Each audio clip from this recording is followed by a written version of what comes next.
identified history here on the Attitude of Aggression. I guess you can call it a network now, kind of, sort of. Anyway, I'm your host tonight, Dave Unger, coming to you here. Wanted to get this episode out sooner rather than later because what we're going to be talking about here tonight is this is going to be a recap of this weekend's phenomenal event, the UAP Summit that took place virtually, hosted by the Human Institute, Reed Summers, Rich Hoffman. Um, they all put on a tremendous event this weekend that had, I believe, 14 panels of just some huge heavy hitters in the industry. Reed did a tremendous job putting this event together. And we're going to recap that here tonight. And I might be one of the first ones out of the gate to really talk about this in detail. So, yay me, sort of. But it was a great event. It really was. And we're going to get into all the details. I'll kind of give you the background of what I did to put this thing together. I got kind of the idea for this a little bit. I will give her full credit. Suzanne Landers, she's an attorney like me. And at the Soul Foundation event in Italy, I think it was back in October or something like that, Suzanne went over there and she took 85 pages of notes. And for those of you who know who Suzanne is, she's a more often than not a co-host on Somewhere in the Skies, which is Ryan Sprague's. Yeah, 2 long days worth. Whistling Mike is on here. It was long, but it was very informative and really good. And hopefully we won't spend 2 days here tonight. I don't plan on doing that. But it was Suzanne she's more often than not Ryan's co-host on Somewhere in the Sky. So I was kind of kidding around with her when the whole thing started because I just a couple of things I did about the event that kind of came in handy was I watched it on my phone, and this was like, in some respects it was cool, in some respects not so much because you don't have the bigger screen. But where it came in really handy was I was able to take screenshots of the slides as they were going on and was able to go back and reference those slides as you know as I went along. And what I started to do, I just started to type notes on my computer. So I'm watching on the phone, typing notes on the computer. And I didn't come up with 85 pages, but I think when I got to 8 pages of notes, I messaged Suzanne and I said, I'm trying to live up to your standards here. And it ended up I know she got tied up with stuff this weekend, so is going to catch a lot of this on replay. So I kind of feel like I'm the custodian of the record here for the UAP Summit. So when this episode comes out officially, I'm going to make all my notes. I'm going to download it. I will make all of it available. And man, it does come out to 14 pages of typewritten notes. And when I do put the episode out, I'm going to download that document like I do with the when we do the historical deep dives in the documents I create. So those of you who've ever read that know that when I actually do start writing, it's usually very detailed. And you're going to get that. And when the episode comes out, you guys have my express permission to use the document however you want. Use any of the information you want. Type it, copy, paste it, burn it if you want to. I don't care, but have at it. Hopefully it'll help you guys in some way. So that will be made available when I do officially put this episode up. What will not be available, though, is although I did take pictures of the slides, I'm not going to post those for some pretty obvious reasons. I don't have the permission of any of the presenters to present that or to post those pictures. I don't know if they care or not, and I'm not going to take that chance. I will respect respect the fact that I don't know any better. So I believe Reed had indicated that the conference and the events will be going up on the YouTube channel eventually. I'm not sure when, but I certainly would urge anybody, if you didn't attend the event live and you can still, buy a virtual pass to get it, it is well worth. I think I paid $50 for it. And I know a lot of people were paying 75, but then everybody was offering discount codes. UFO Podcast was offering something, Somewhere in the Skies. A bunch of people were offering discount codes.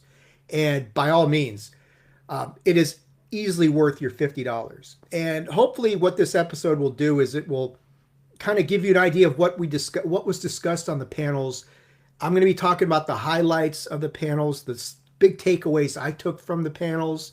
I will be covering all of the panels and kind of like just giving you an overview. It's not going to be like a blow for blow, play for play sort of thing. It's just going to be the stuff I picked out, the highlights that I thought were important. And you guys can go from there and decide what sounds good, what panels you may want to watch, which ones you might want to skip, that sort of thing. So that's kind of the goal here tonight, is to give a recap and a rundown of this really awesome event that is and the overarching theme of the UAP Summit was really a shift from this notion of government disclosure, like Matthew Brown talked about months ago, saying, deep state disclosure is dead. And this summit really kind of steers into that and shifts the focus to civilian disclosure, civilian scientists. I'll even go so far as to say it is a focus on civilian scientists and what they can do as far as, pushing this all forward and making a much bigger sort of effort to discover this stuff on your own and that sort of thing. So that's what we're going to be doing here tonight. And I hope you guys enjoy this. I did mention in the post, I will be playing at the end of this episode. We will be doing the Super Bowl big game spot. I don't know. The Super Bowl's done. I guess I can say Super Bowl, and the NFL doesn't care. And if they do, oh well. But they had the big game spot that went on. And we got a new Disclosure Day trailer. And then we got a little blurb from Steven Spielberg that got people talking today. And I know one of the people who was contemplating it was one of the guys watching right now, Whistling Mike, thinking about full disclosure to the whole world at once. Sounds kind of like a good idea, but it's probably not in application. But anyway, before we get to the UAP Summit, I did want to take a brief moment to talk about, it was an event that took place Friday before the summit took place. And it was a little event, and it was put on by IONS, the Noetic Institute. And it was this thing that was hosted by Tom Mattei, I think I pronounced his name right, and Kelly Chase. And those of us in the community, we all know who Kelly Chase is. And Tom was talking about this concept. I'm going to see if I can't share the screen here so that I can show you kind of the idea of what this is. Let's get in here. Where are you? Somewhere in here. Let me find it. No. That's not it. Oh, wait. Window. There we go. It only takes me 20 years to figure this stuff out. So, okay. This thing that they hosted, the 8 stages of Upsight Vision. This is a download from Tom Mattei's website that you can get for free. It's a free download. And this was a really cool event to attend, because what it was Tom was like, and Tom's story, and you guys, I'll put all the links in the description when the episode actually comes out. But I just kind of wanted to show this whole thing, Tom Mattei, the 8 stages of Upsight Vision. And you may be saying, okay, what is Upsight Vision, Dave? Why don't you explain this to me? Okay, funny you should ask. So the thing about Upsight Vision is that when you get this document and you read what Tom was talking about, and he was a successful marketing executive, he was a business owner, he was a husband, father over in Atlanta, and then he got addicted to cocaine, and obviously that really screws up a lot of things. So this cocaine addiction he had led to some mental illness. He was in a psychiatric hospital. He was homeless. For like a period of 2 years, he was lost and really out of it, like to the point that true mental illness. His brain, the drugs had an impact on his brain, but not in the way that you would expect. Like, he didn't get brain damage or anything like this. When he eventually came out of this drug, this stupor, and he broke free of the cocaine addiction, he'd acquired this interesting ability to see holographic images that were all around him. And it was like, not only could he see them, but he could interact with them as well. And he's been working with this thing that he calls Upsight Vision since 2012. And I think he's got a peer-reviewed paper coming out, and he worked with Dr. Dean Radin, who a lot of us have heard of Dr. Dean Radin and the work that he's done. And so this is all peer-reviewed that's coming out. So they've researched all this stuff. And just generally, upside vision, the definition he provides in the glossary of this document is the ability to see and interact with holographic images that are everywhere around us. It sounds like a DMT or a psychedelic acid trip or something like that, but the way that Tom describes it, it's really not that at all. And I don't want to get too deep into it, other than because I think people should, go download the document, do their own research. There's some stuff on YouTube that you can watch about this. It was a really fascinating event, and Kelly jumped in as well, and she talked about her own experiences, and those of us familiar with Kelly, you kind of know her story and where that started, and how she had her own experiences with psychedelics that led to her kind of going down the proverbial UFO rabbit hole, which coincidentally, or not so coincidentally, was the title of her podcast before it turned into Cosmosis. So I just wanted to touch bases on that real quick before we jumped into the summit, because I thought it was a very worthwhile conference to attend. And you can't really call it a conference, just an event to attend, to learn something more on the consciousness side of things, because the summit really didn't deal with much in the way of consciousness. It was really not about that. It's very scientifically based and science heavy. So I did want to give out a shout out to Tom Maddie and to Kelly Chase for that awesome event that was on Friday, that kind of maybe flew under the radar a little bit. So it was pretty cool to see that. Let's get into the summit. And like I said, there is 15 pages of notes on this damn thing. So I really tried to do this with the idea that I wanted to impart to anybody who was listening to this episode just the main points of the summit, the cool aspects of things, just the stuff that stood out to me as being truly like the stuff I took away that I thought was important. And there may be mistakes in here. I'm typing as I'm listening to these guys, and I'm trying to take in what they're saying, and I'm grasping the essence of the conference. So if I make a mistake, please be gentle. Don't, beat me up too bad.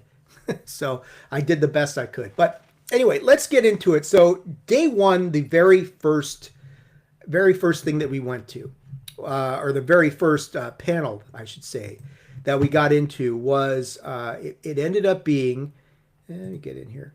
Okay. There we go. Come on over. Yeah. Nope, that didn't work. There it is. Okay. So the very first thing we got into, the first panel, was Reed Summers and Rich Hoffman, and they gave their opening remarks.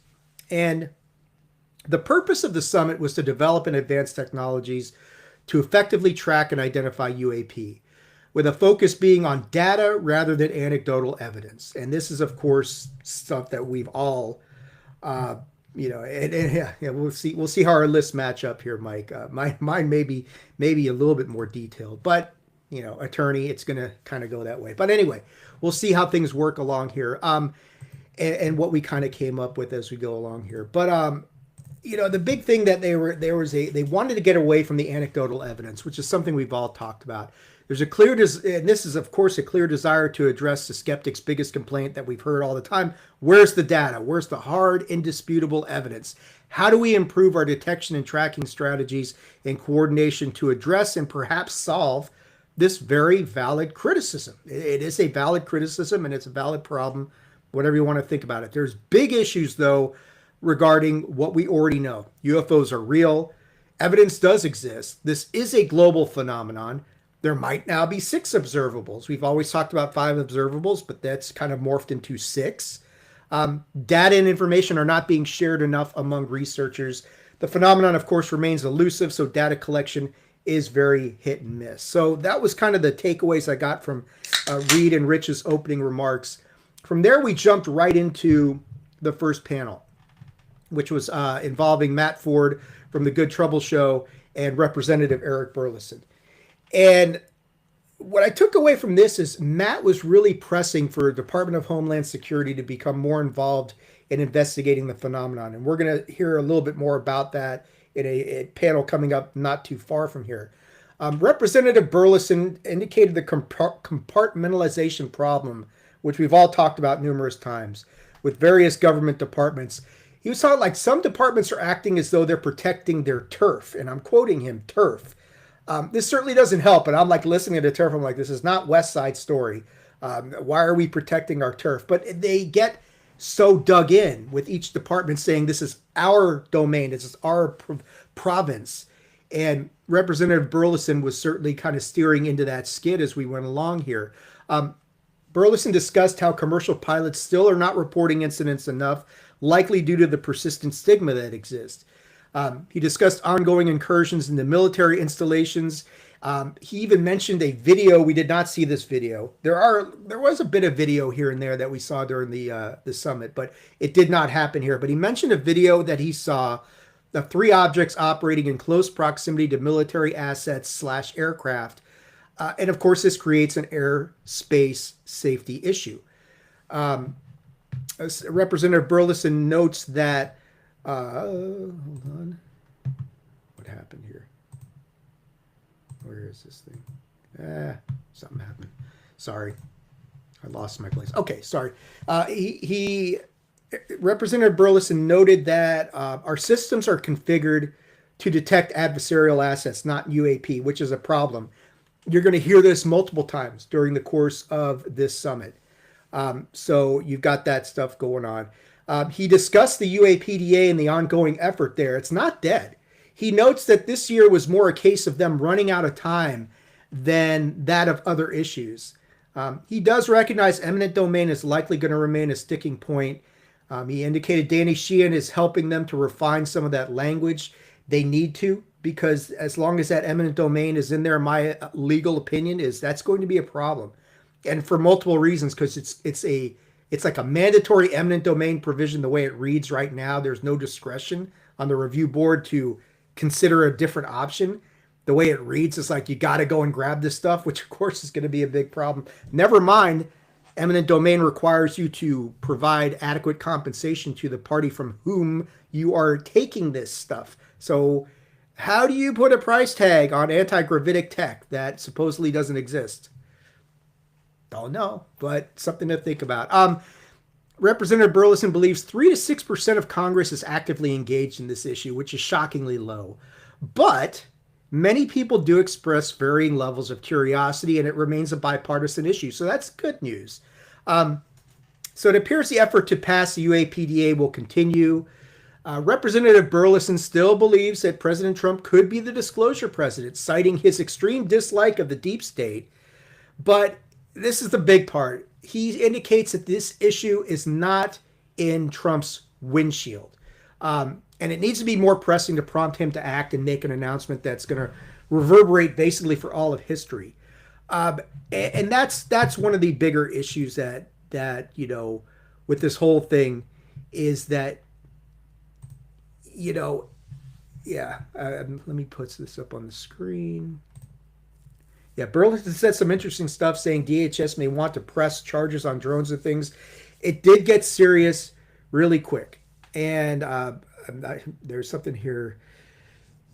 But to get back on this thing, it's like what Burleson is saying, and I almost wanted Matt to ask. I wanted Matt to ask Burleson, have you heard anything about this alleged disclosure speech that Trump's supposed to put out there on July 8th or something like that, on the anniversary of Roswell? But Matt didn't go there, and that's fine. It seems ludicrous on its face. But the big takeaways here on this issue are that you've got the UAPDA still being worked on. Representative Burleson has not abandoned all hope there. He does still believe Trump might be the disclosure president, but we've all talked about this online, that even if he says, hey, we're not alone, here's what's going on, with everything else going on right now with Epstein and all that shit, is anybody going to believe him? And that's a big problem. So it was a good way to start the summit, I thought. And it before you could jump straight into all the heavy science, we got into something that's more familiar with people who are just tuning in, right? If you're just jumping on the first panel and you see people you're familiar with, oh, there's Matt Ford, there's Representative Burleson, I know these guys, let's see what they have to say. That would continue with the second panel, which was somebody that many of us are familiar with, and that's Richard Dolan.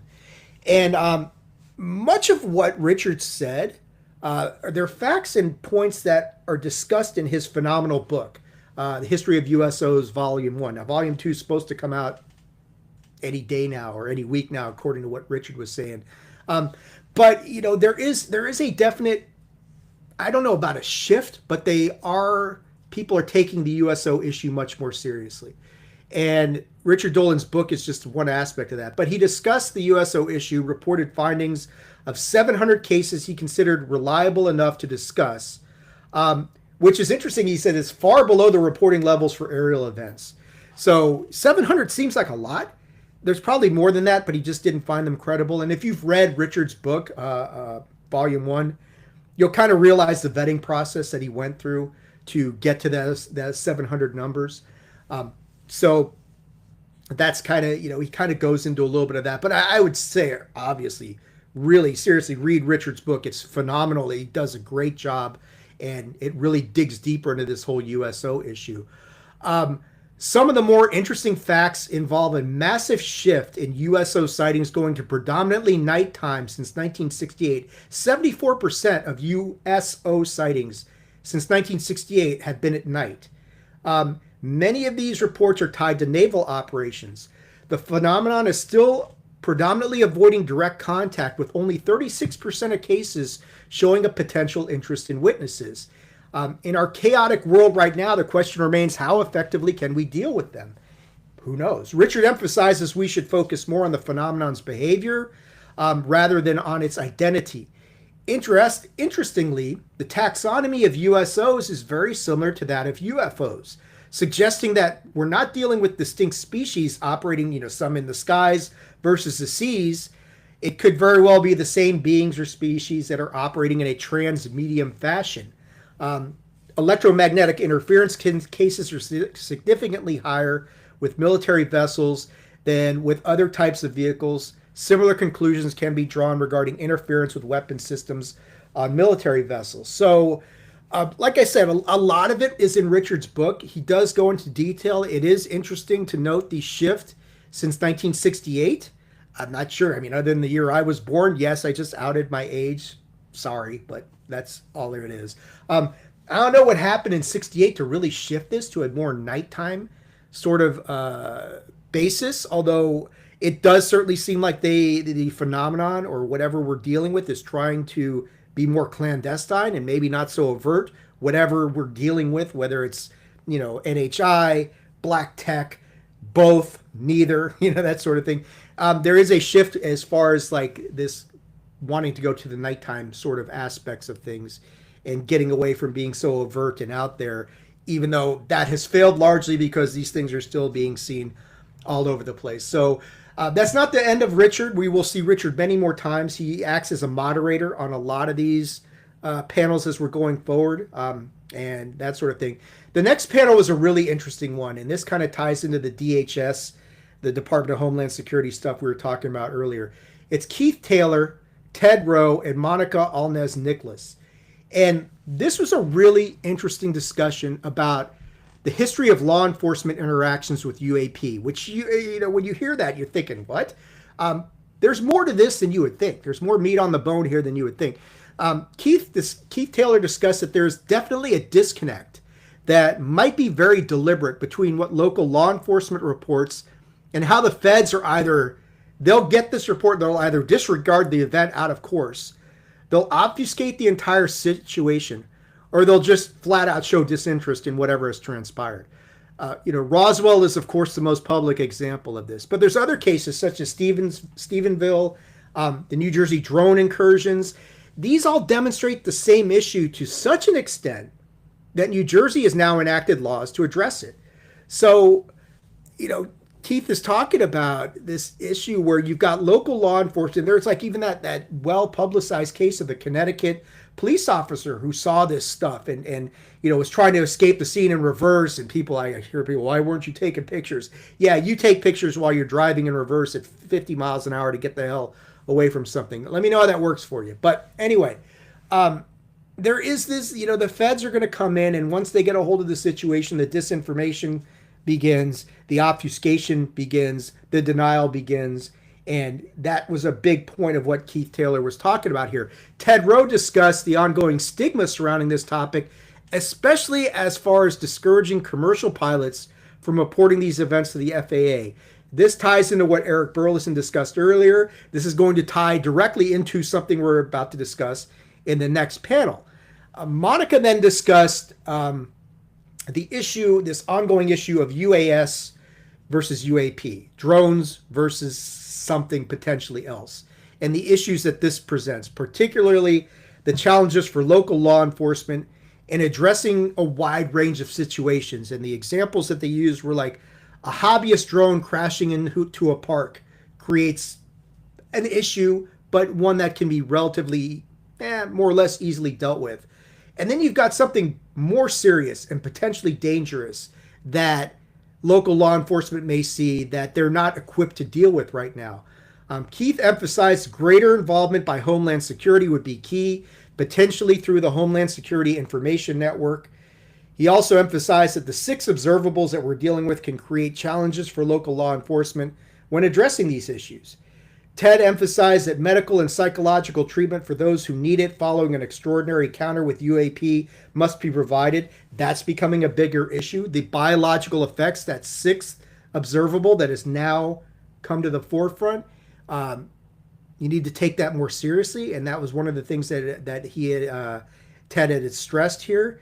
Ultimately, with UAS becoming more prevalent, there's got to be better coordination between citizens and first responders. Along with considering UAP as part of this whole drone framework. So it's not just an issue of accurate reporting and law enforcement, but you've got to take into consideration the safety and wellness of observers and experiencers alike. And I think that was really poignant and important. I'll put this up here for Mike, put this up here. If Langley Air Force Base can't deal with advanced drones, how would local law enforcement have a shot in hell? No chance. That's my opinion. No chance. But I do think that the general aspect of what they're talking about here, when you get some of these events that may not be, an advanced drone stuff that's going on at Langley or whatever is happening in New Jersey or Denmark, that's certainly a different spectrum. We're in a different sort of place right there. But some of these other issues that somebody's may have something crash in a park. That could be a hobbyist drone, could be something a little bit more advanced. If one of these more advanced drones was to fail and crash somewhere, how would local law enforcement deal with that? What is the protocol for dealing with something like if you had something that was, that was more advanced? How would you address that? And, what would be the protocol for local law enforcement? Who would they call? What would they do? And the other thing that was kind of flying under the radar here was, what about any sort of biological, physical, psychological effects that might happen to people who, I won't say stumble upon these things, but if there is an event that happens somewhere and a UAS goes down, and the first responders are going to be the local guys more than likely. I mean, I guess you could have the feds tracking this thing and be there, but yeah, I do think like Mike's saying, if it is an advanced drone, local law enforcement's not going to really have a chance to deal with that, or is not going to know how to do it. But I think with UAS becoming more prevalent, like they were talking about, the chances of this sort of encounter increasing, where first responders or local guys are going to be confronted with this, what the hell is this in front of me situation? What is this crap leaking out of it? Is this toxic? Is this radioactive? I do think that has to be taken into consideration, and that's where Homeland Security, they need to be more involved in this process. So I do agree with Dr. Taylor, and I think he's a doctor, and like what Representative Burleson is saying and all these guys. So it's all fascinating and interesting stuff. Let's move on to the next panel, which was Ryan Graves, who many of us know. Michael Lembeck, Adam Yingling was the moderator for this. And, Ryan, we know from the Americans for Safe Aerospace Act and a lot of the work that he's done there. And, of course, Ryan testified before Congress in 2023. Ryan recounted a stunning account of a 737 departing, I believe he said South Africa, that came within 200 feet of a large black triangle. This thing actually got up on the nose, within 200 feet of the nose of this thing. The triangle could be seen with the naked eye. But here's the kicker. It was invisible to radar, which is kind of like, as we'll go along, the reverse of a lot of this stuff you see where you can't see these things, but instrumentation is picking this up. But this is the opposite. They could see the triangle with the naked eye. It's invisible to radar. Ryan talked about the stigma still existing against reporting these incidents is so strong that the flight crew of this plane, they self-administered drug tests to make sure they had not been drugged. That's how strong the fucking stigma is here, that these guys saw this thing and said, somebody slipped us some acid or something. We need to drug test ourselves. The flight chief was concerned about this incident because his wife was on the flight, but nothing beyond expressing that concern was ever done about this. Listen to that stuff. It's insane. I mean, the stigma is so strong that people are self-administering drug tests and my wife was on the plane. That really sucks. All right, on to the next thing. Anyway, it's pretty mind-numbing. But Ryan continues to press the issue of aerospace safety and to give pilots a safe space where they feel they can report these events. Michael Lembeck then came on. He discussed the American Institute of Aeronautics and Astronautics, the charter. It is at AIAUAP.org. I'll try and make sure that we can get this, get the addresses all in here. The Hardware Factor Subcommittee is developing a multimodal detection system designed to sit with cloud computing on the edge of the cloud. Interesting, they've been working with the Tedescos, who we'll hear from later on some citizen-based science projects for open source sharing. And I think this was the first time in the summit where this recurrent theme would come up. Citizen-based science projects, open source sharing. Remember this. This becomes a recurrent theme during this conference. Michael provides examples of sensor systems that can be purchased typically for less than $1,000 off the shelf and set up in a backyard for detection and tracking.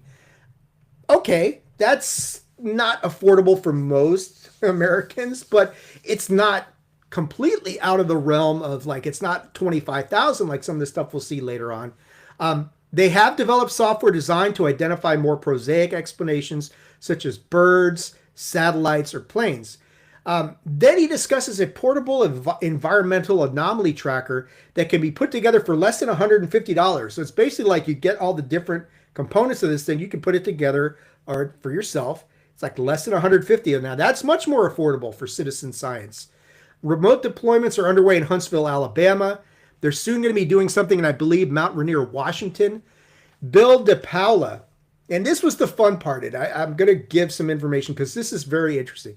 Bill DePaula has developed a UAP detector that appears to integrate a wide range of detection considerations, including gamma ray detection, GPS, that famous 1.7 gigahertz electromagnetic detector. Anybody who's watched Skinwalker Ranch has seen the 1.7 gigahertz wavelength and the frequency. This thing's got UV, time dilation, all of this built into it. They want to develop a parts list over the next few months so people can build these themselves. Now, here's the fun part. This UAP detector was already available on Amazon for $275. I say was because as this is going on, a bunch of us started to go over to Amazon to look for this thing, and we found it. And it was right there available, $275. There were 7 of them available when this event started. I was over in Pavel Ibarra's chat in his Discord, and I posted a link to this thing over there. By the time this first day, I think by the time the next panel is done, they're all gone. People went and they sold out. I mean, granted, only 7 of them. But by the time this was done, for $275, all 7 of them were gone. Now, all the indications are they're going to get more in there. And of course, when you sell out that fast, somebody's going to be letting Bill know, hey, you sold out of all these things. Maybe they'll get on. Let me put this on here. Dude, Mike, I was shocked and I was too, man. when I saw it, I thought, gosh, I thought about grabbing one, and I said, I'll come back to it later, and see what's going on. Never got a chance because people just jumped on there, gobbled this thing up.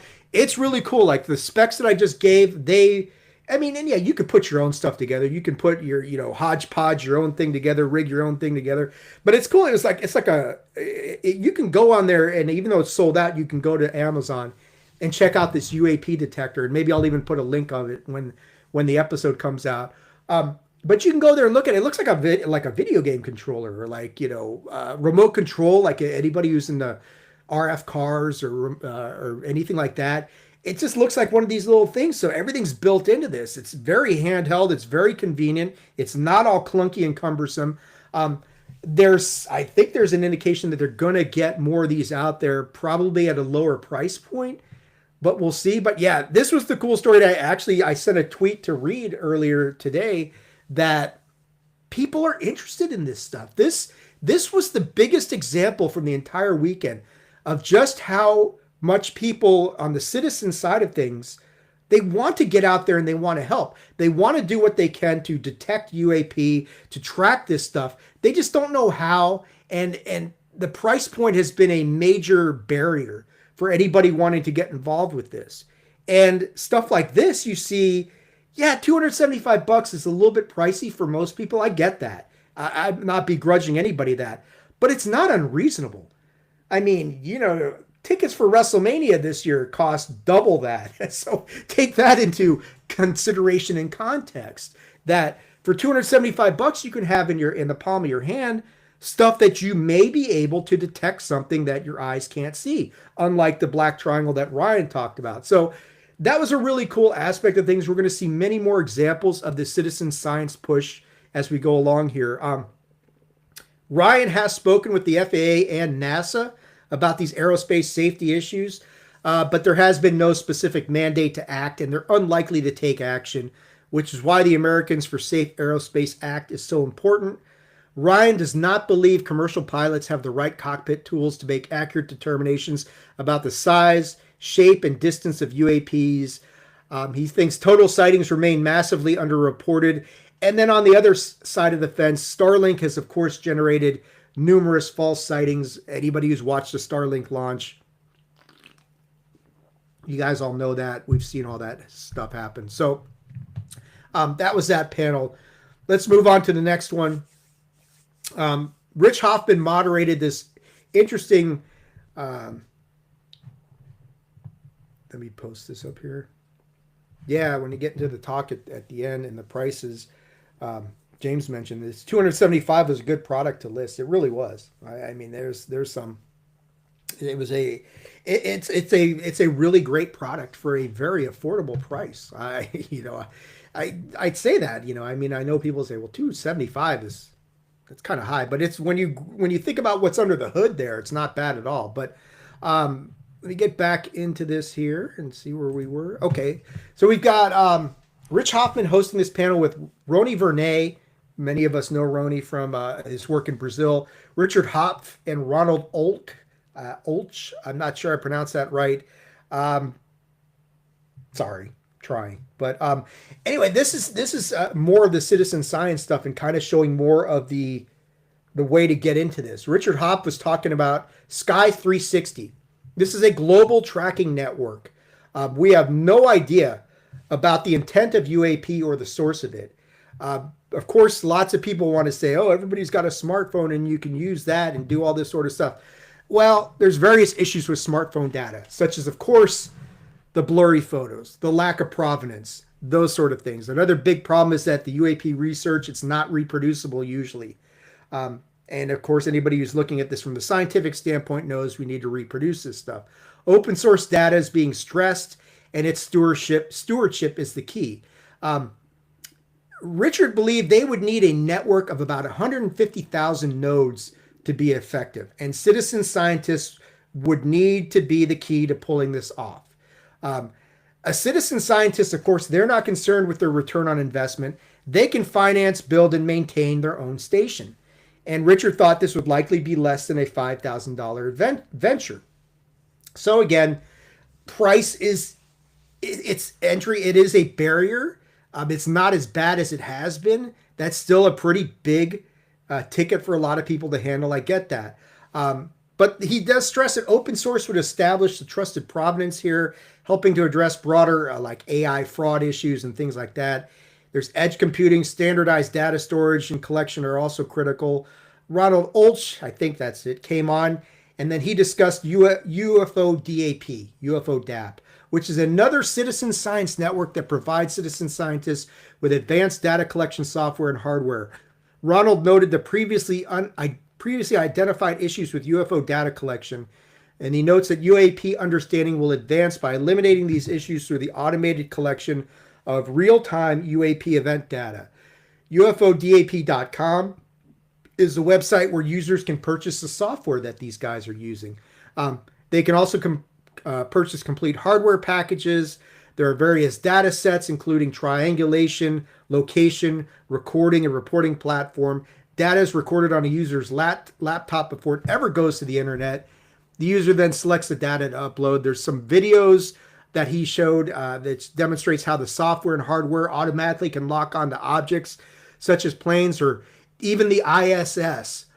They had some stuff showing things locking on to objects against cloudy backgrounds. It's pretty cool stuff, actually, to watch this and see what this software is capable of.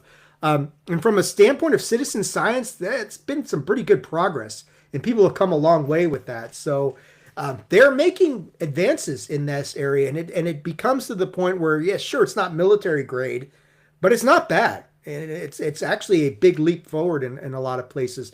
Roney came on and he presented cases from South America and showed video that used some of the cameras that Ronald had discussed, which was very interesting to say the least. Roney was also talking about the phenomenon may have caused a hardware failure or an alteration in his system. There's like photos that he took of an object that looked one way when he was recording it, and then after the fact, it looked like the pictures had been altered, possibly by the phenomenon itself. I don't know, but he was speculating that this stuff may have caused a hardware failure or some sort of alteration in his system. There's another interesting photo that he showed taken with a smartphone near a volcano in the Atacama Desert, I believe is in Chile, showing a fiery snake-like anomaly.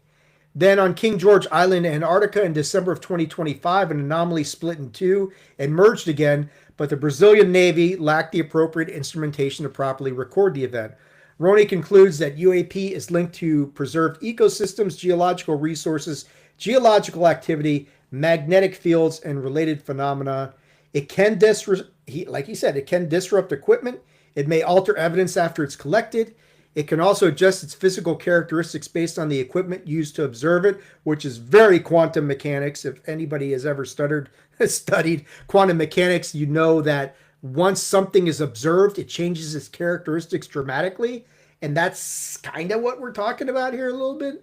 Roney indicated that approximately 50% of his cases involve water, which, you know, to some extent contradicts what Richard said earlier. So Richard Dolan was talking about how the USO occurrence and the frequency of the occurrence was much lighter on the water-based side, the USO side, than the aerial side. And Roney was indicating, it's a 50-50 split.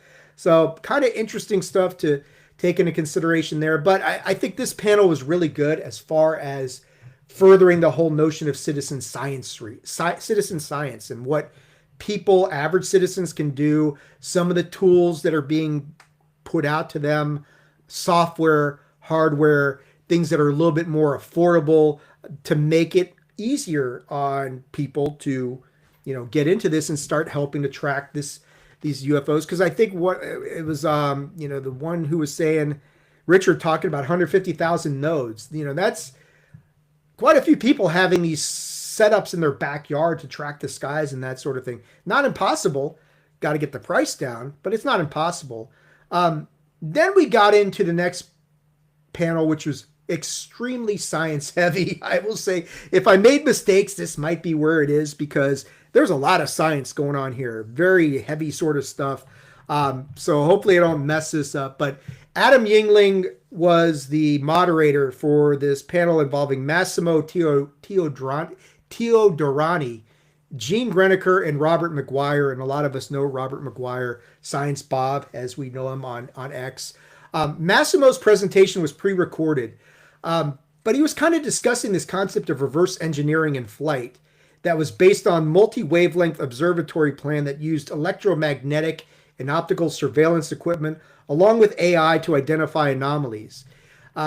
If they can successfully do this, then they can use high-resolution spectrographs, and those are he felt those are very important to try to identify what was going on here. They talked about the all-sky camera that could be used to some extent to distinguish between prosaic objects, pure plasma, a magnetoplasma powered machine, or a machine that may use this so-called warp bubble that we heard about in Age of Disclosure.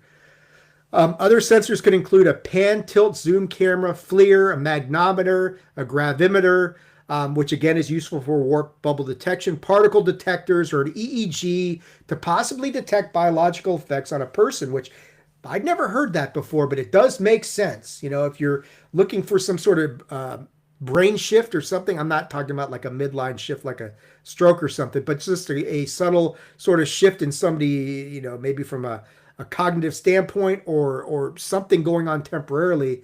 Yeah, the EEG might be a good tool for that. The spectrograph, though, is going to be the primary tool for analysis, and it is the primary scientific goal is to detect high-intensity magnetic fields. So that's what it is. He said something like, this is allegedly a physics-light endeavor, which I thought was an odd statement. It's like, doesn't sound like physics-light to me. Massimo laid out on one of the slides the sensors required to detect UAP, which, again, like I said, I'm not going to be reprinting slides when this stuff happens. But Gene's presentation focused on the use of radar for tracking UAP. Radar offers many advantages, and the primary radar used would be an air traffic control radar or a phased array radar. But the FAA and the United States Air Force are not going to share radar data with the citizen scientists, citing security reasons more often than not. Understandable. I think we can all agree on that. However, and this is the first time we heard this concept mentioned in the panel, and this would come up a few more times, passive radar can be used effectively. It's a system that can be operated from home. No FCC transmitting license is required. A passive radar system, though, is not yet widely available. It's almost there. They've almost got it ready for use. And once it is, then the citizen scientists can operate their own radar and conduct UAP research from home. You can have multimodal detection. This can improve UAP data quality. Then Bob came on, and he's actively working on UAP USO tracking. And this is the part where I was trying to get, and I wanted to post this. Bob should have had an hour minimum. Passive radar and what Bob has designed is the answer if enough people join in. He was my favorite presenter, just needed more time. I agree. Bringing Bob on at the very tail end of this did not give him enough time, but I'm going to kind of give an idea of what Bob was talking about. And like I said, this is a very stripped down version because Bob was very deep into the science. And the cool thing also, as this summit was going on this weekend, a lot of the presenters would then end up in the chat. And as these seminars, these sessions are going on, you would see people like Bob McGuire was putting something in the chat. Kevin Knuth was in one of the chats. I'll talk about that in a minute. You had one where Jerry Tedesco was very active on day 2 after he got done with his thing. So you had a lot of the people who were involved in the lectures who would then transition into the chats after we went along. But getting back into this, so Bob's actively working on UAP USO tracking. He's using the Orange Pi 6 Plus. And Bob indicated he may have cracked the code to getting the most out of this, which has been difficult so far, to say the least. And that's what I gathered from Bob as he was talking. But this thing is freaking loaded with tech. I mean, like the UAP detector is a fun item to grab for $275. But what Bob's using here, this Orange Pi 6 Plus, dwarfs that by comparison, just what he's got loaded into this thing. It supports RF and SDR layers with built-in ADS-B receivers for aircraft correlation. Bob's actively using the code, uploading the data to improve data collection. He's working on timing and synchronization of data, which are, of course, critical. AI classification at the edge, a multi-sensory fusion engine. Like I said, this thing was loaded, and there's a lot more you can go into. And I would welcome Bob to jump on wherever and explain this in more detail to the folks who are truly interested, like Mike, like myself. The big reveal Bob had was the Richard Dolan USO data detector that he's been working on. This is going to include deep and shallow water physics and magnetic validation. And he wants to make that more affordable for citizen scientists. So if you know anything about USOs, those have been difficult to track. That's been hit and miss. The Tedescos have had some luck with that, and we're about to talk about them in the next panel.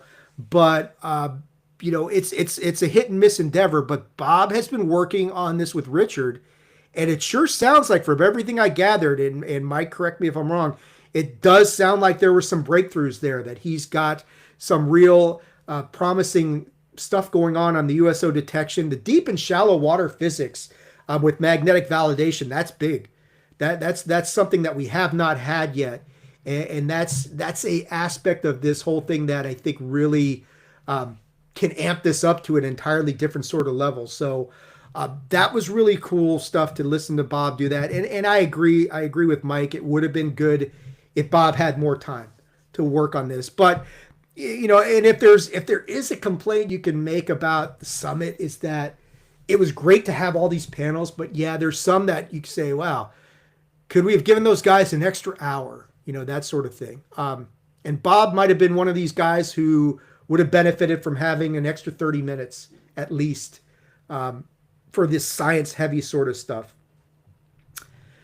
Let's move on. I talked about them earlier, the Tedesco brothers. So we got the brothers on here, Jerry and John. I think it's John and Jerry Tedesco. Did I get that right? I think that's right. Anyway, the brothers, were very familiar with them. They're using cross-modal detection methods. They have the familiar Nightcrawler, but they also now have a maritime-based vehicle. So they've got like a speedboat that's like water Nightcrawler. I don't know if that's exactly accurate, but they do have the ability now. They're going out there and getting into the USO aspect of things as well. The Nightcrawler, of course, is using the electromagnetic spectrum as a primary source for its cross-modal analysis. They feel this spectrum is the only physics-based framework that supports independent corroboration. All credible UAP observations are electromagnetic interactions. The electromagnetic spectrum enables cross-modal validation. They're using a mix of active and passive radar spectrum, RF spectrum monitoring. They can identify drones, aircraft, marine traffic signatures. They're using non-imaging electromagnetic environmental detection devices. These are highly sensitive to solar blind measurements, and the UV detectors are used to minimize the sun as any sort of source of wavelengths, electrical arcs, coronal events, stuff that can throw the observations off or give false positives or anything like that. These things they're using are great for plasma studies, and plasma is going to become a big talking point in a little bit. UV detection signals an active physical phenomenon and not, for instance, a reflection. So they've got imaging devices using electro-optical components, UV, IR blocking filters. They're also using mid-wave infrared thermal cameras. It is predominantly a FLIR-based system, but they have 4 ranges of infrared that they're using. So it's not just, the stuff they're using is very advanced, and it's not just FLIR. They're using, like I said, 4 different ranges of infrared. And I'm like, I didn't really realize there were that many different ranges, but there are. And the Tedesco brothers are using all that stuff. They said these are great for transmedium objects in USO studies. So there you go again. You talk about the work Bob's doing with Richard. You got the Tedescos. They're now able to track USOs a little bit more effectively. So you see this momentum starting to build from, this, and these guys. I mean, let's be honest. These are upper echelon levels of citizen science, of course, with the Tedescos. And yeah, plasma will be the new word to drink, not national security. Yeah, plasma becomes a big issue as we go along, especially like the last one. But like I was saying, the USO stuff, the Tedescos, Bob McGuire, these guys who are the upper echelons of citizen science and that sort of thing. So The Tedesco's mentioned they're also using a long-range infrared camera. This is well suited to tracking even minor temperature changes. Uh, Cameras are using, of course, have digital zoom and 4K. They're emphasizing conformity standards and note that they typically perform not accredited calibration, which I know when somebody says, well, why isn't it accredited? They go into detail as to why that's a pain in the ass to deal with. And it makes sense after they explain it why they do the non accredited calibration, which really the only people doing the accredited stuff is probably the military guys. So, again, you got to get into all that sort of thing. They follow quality assurance methods recognized in the field. They wanted to show some videos from stuff happening in August and November of 2022, but they couldn't get them to play. They did show a pretty impressive picture of a black triangle from Holbrook, New York, from August 29th, 2025. So this stuff's relatively recent. They did get a video to play, though, showing an object approximately 15 feet above the water. This was taken on February 13th, 2022. And this object is like a glowing orb, and you can see it casting a reflection on the water. So, it's not not a plate defect or a camera error, probably, that sort of thing. And it's not a bird or a seagull.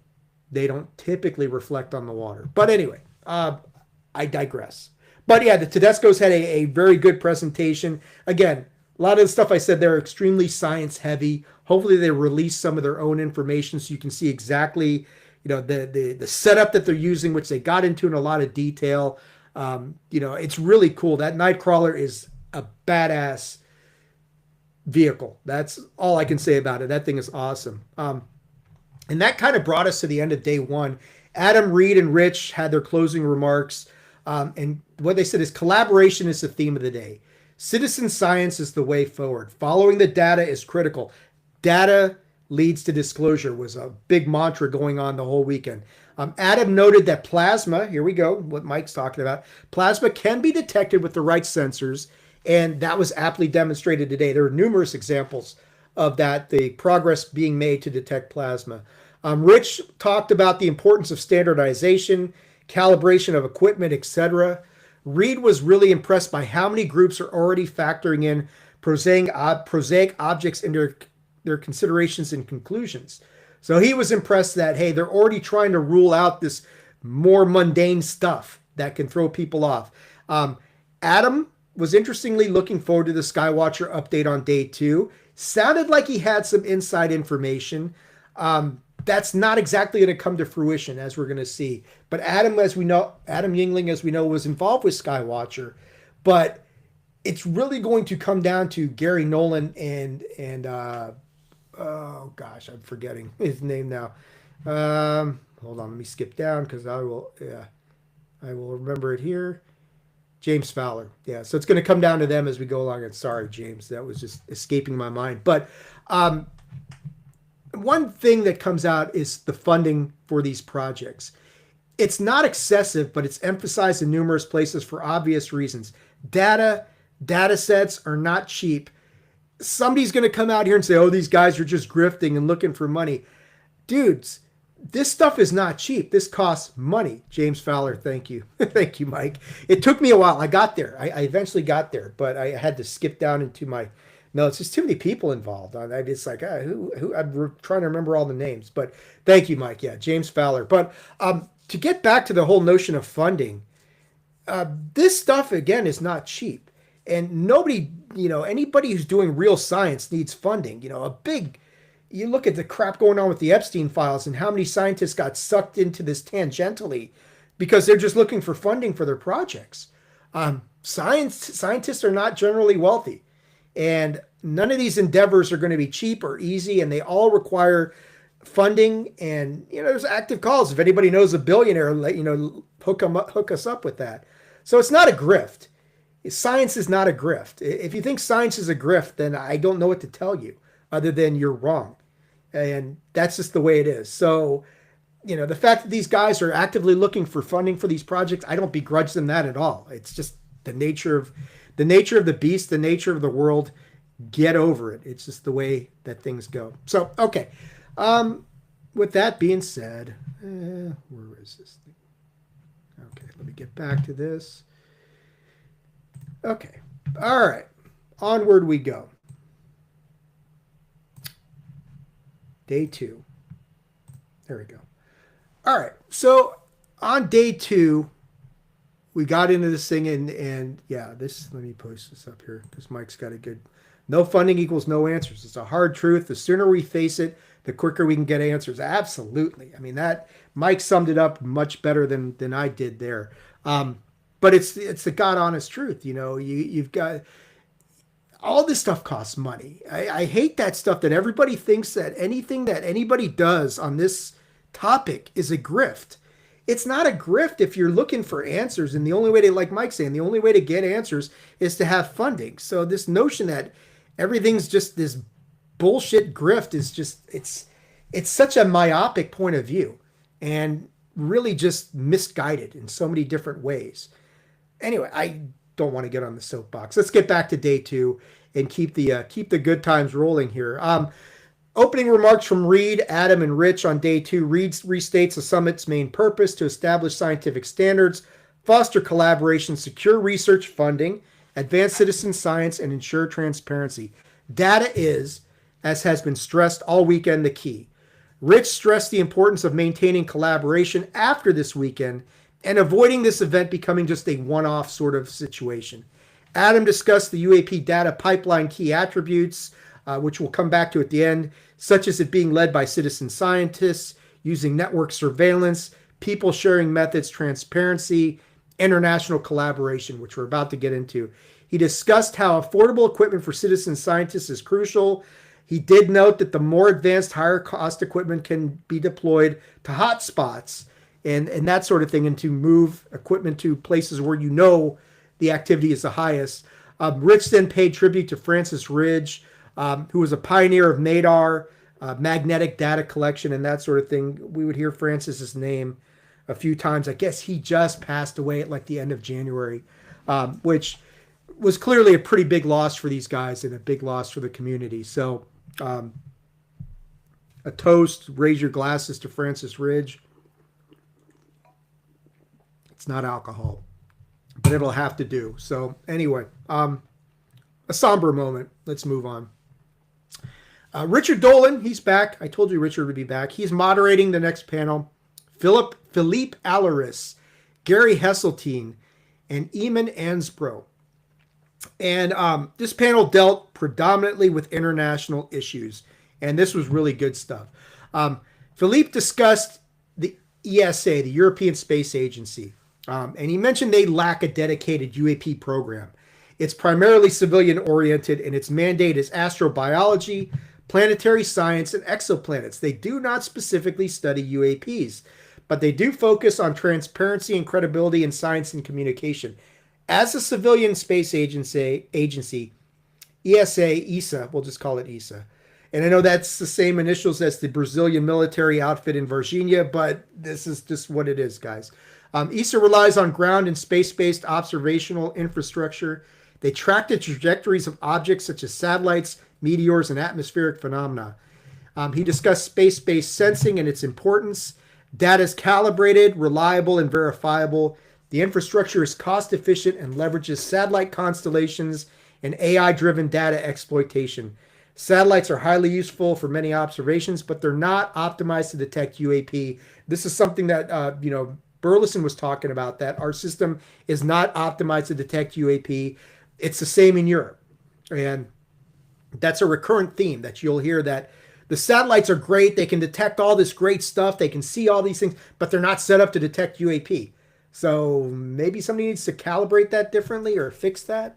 Optical and multispectral sensing can sometimes capture transient moving objects, though, or short-lived phenomena, which are, of course, of interest to the study of UAP.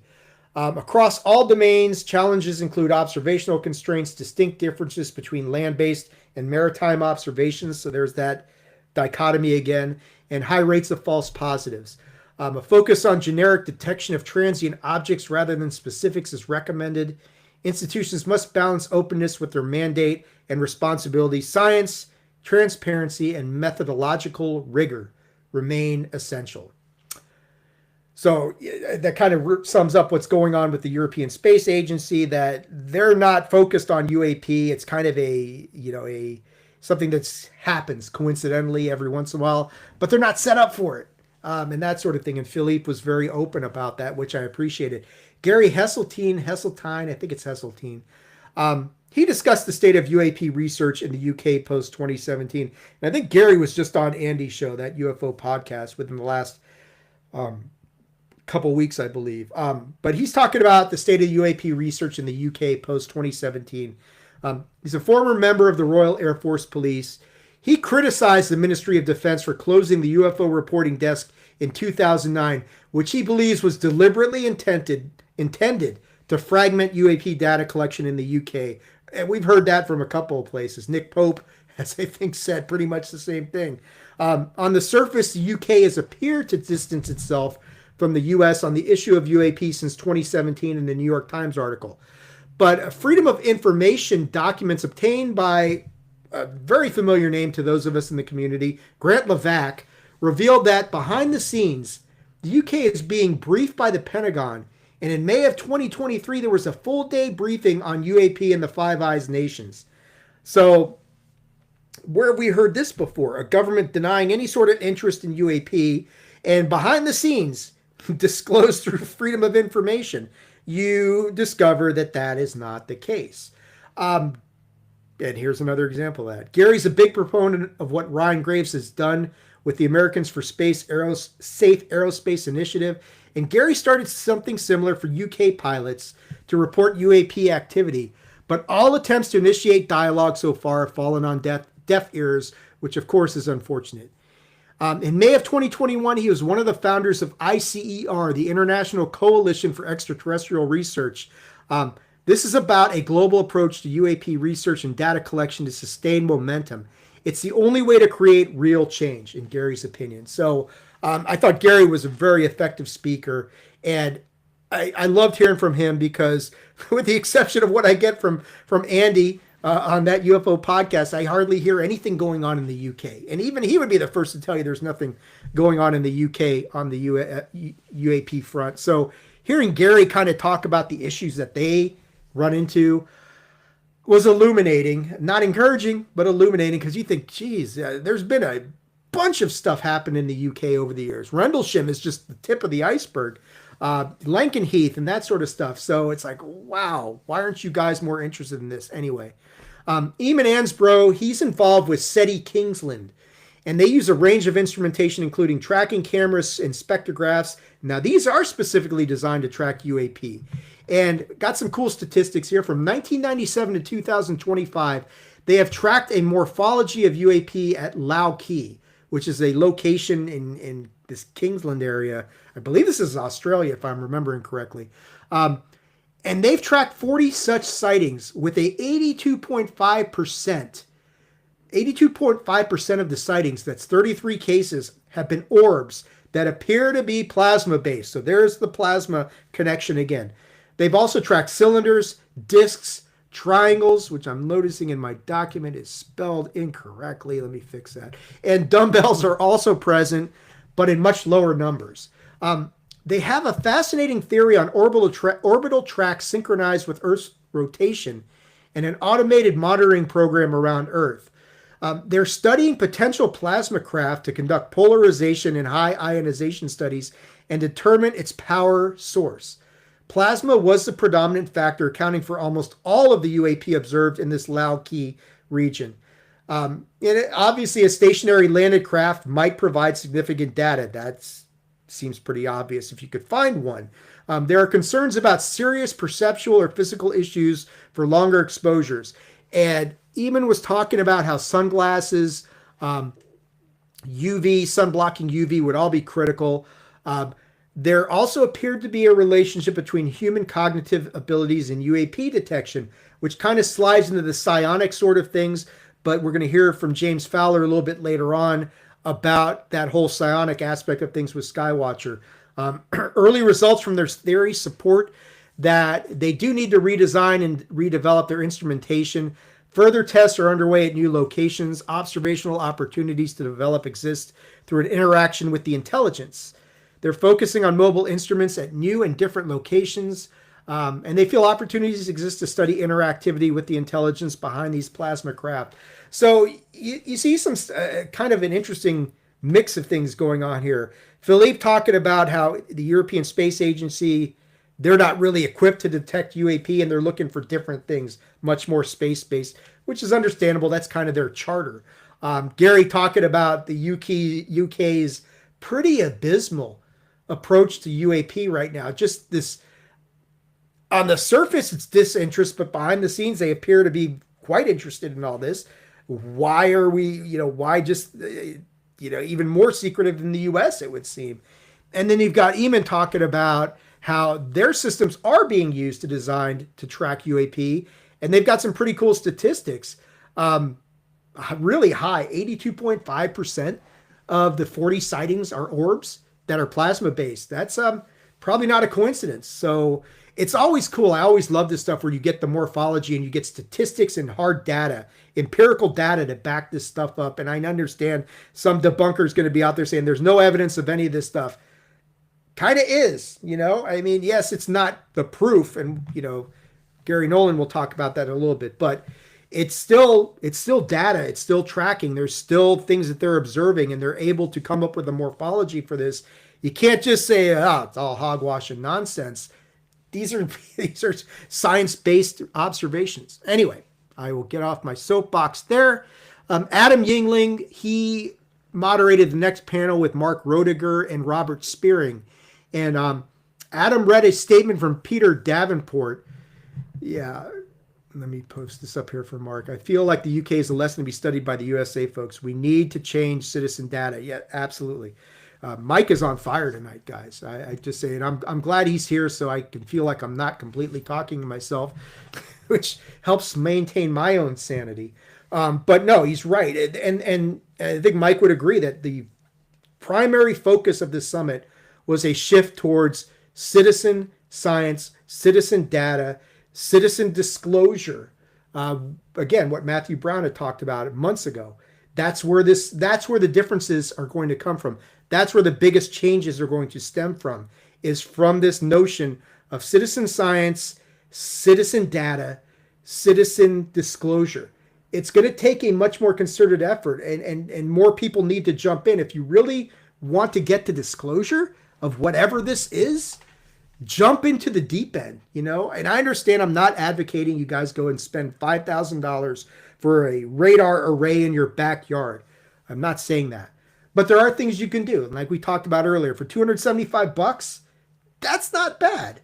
Get out there and go and do this sort of thing. And you just jump in there. And I mean, there's probably a entry point that is affordable and comfortable for most of us. And I think this is really going to come down to citizens who are going to need people like us, who are going to have to jump into this and do our own research and just flood everything with all this data. Because the more people, everybody says, look up to the skies, you never know what you'll see. I think that's Andy's tagline.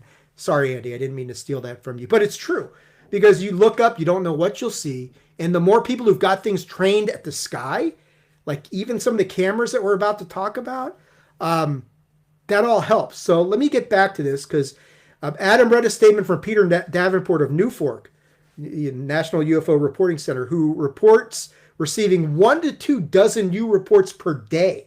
Still, 1 to 2 dozen reports a day of new sightings. Yeah. That's right. Spend $275. Give your wife my email and phone number for complaints. Yes. Send your hate tweets too. No, I'm just kidding. I'm gonna out my other podcasting co-hosts. I'm sure they would appreciate that immensely. But I won't do that. I'll leave them alone. But Mark was noting when Mark Roediger got on here that nearly all UAP data originate from human observations. We are the primary. How cool.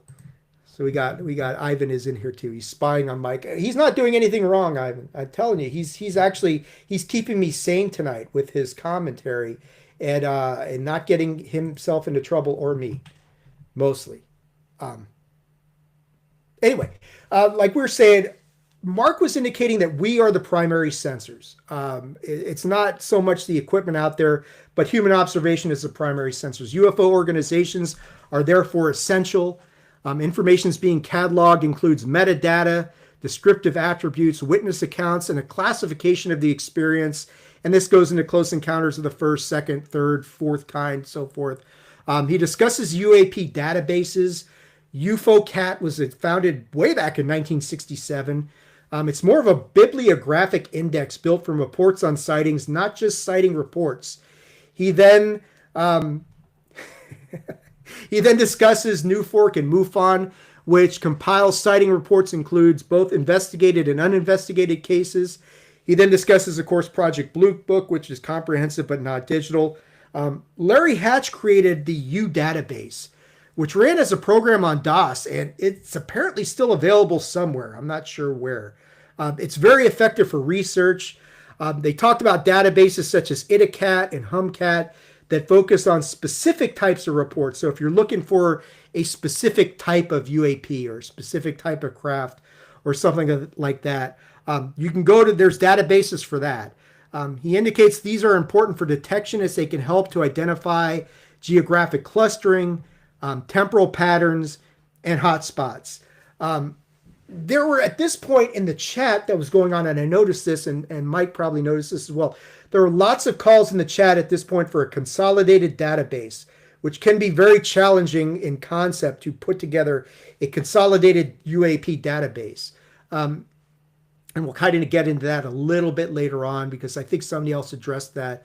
Mark discussed several of these problems, including inconsistent. We'll get right into it. He discussed several of the problems for a consolidated database, including inconsistent reporting standards, inconsistent classification schemes, human error, reporting bias. But then he praised Europe, which is funny, for its efforts to integrate databases. So Europe can't get their shit together in some places, but in other places, they're trying to integrate UAP databases. So, okay, well, we're not going to admit it's real, but if it is, let's get ourselves together and integrate all these databases. He noted the lack of a database to effectively address abductions and related issues like that, and I don't believe that there's really a dedicated abduction database. Robert then came on and he discussed MUFON field investigators and noted challenges there, including witness bias again, and getting there too late. These guys are usually arriving after the event's already occurred rather than getting there as it's occurring or in advance, which of course it's like trying to predict where lightning is going to strike or a tornado. Yeah, let's find a tornado before it strikes. Yeah, the network of people and egos, as Mike's saying. It's not easy to do any of this stuff. And a consolidated database that's going to ignore egos and people and biases and all that fun stuff. Difficult. But Robert was talking about MUFON. He said anybody can really become a field investigator for MUFON. So again, this is a citizen aspect of things. It's like $50 a year. You can get access to the Project Aquarius digital library, which is searchable. And Robert says MUFON hides nothing. He acknowledges that the MUFON witness report form in the past has been rather cumbersome because it takes roughly 30 minutes to complete. That's not very user-friendly. The MUFON database, though, is extensive to say the very least. He agreed with Rich Hoffman that 90% of what is seen is explainable. And I think that's a lot of what a lot of us have said in the past. It's at about 90% of what's out there is explainable. It's that other 10% that we don't know what the hell's going on. Richard criticized Enigma Labs for its claim that there were 9,000 USO sightings within 10 miles of the coastline. He felt this was inaccurate and irresponsible. In the chat, though, Jerry Tedesco disagreed with this statement, and he noted that he has seen USOs within 10 miles of the coastline. So, there's a disagreement here. This is not going to be the only disagreement we see as we go along here. MUFON is developing an app called Andrus, and it sounds like, like most of the apps are out there right now, it's going to include in-app purchases. But there are some notable features that are going to be built into this app, including the potential for real-time alerts on sightings that users can correlate with each other and possibly get a triangulation on something. So that's kind of cool. If somebody sees a sighting and they throw up a real-time alert, say, hey, it's coming your way, and you get a bunch of people who say, I've seen it, I'm seeing something here, you can triangulate positions, and maybe you can get some really good data on whatever you're seeing. They've got some interesting data on unknowns sighted between the first 6 months of 2025 in the US and Europe, Roughly 8% of these were cigars slash cylinders, which is a something that we haven't seen a whole lot of.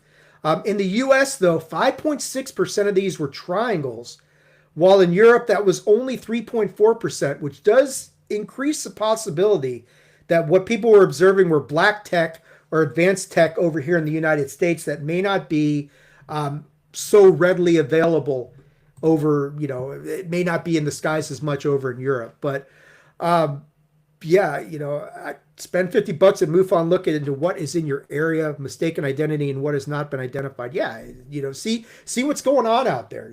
For $50 a year, that's pretty cheap as far as being able to come into the situation better armed and not flying so blindly. But it is kind of interesting. Not a huge difference though between 5.6% and 3.4%, but that's enough to look at it and say, okay, well, why are the triangles more prevalent in the US and Europe? And it may be, the increase in seeing triangular craft and stuff like that in the US. And there's been a definite uptick in that the past few months.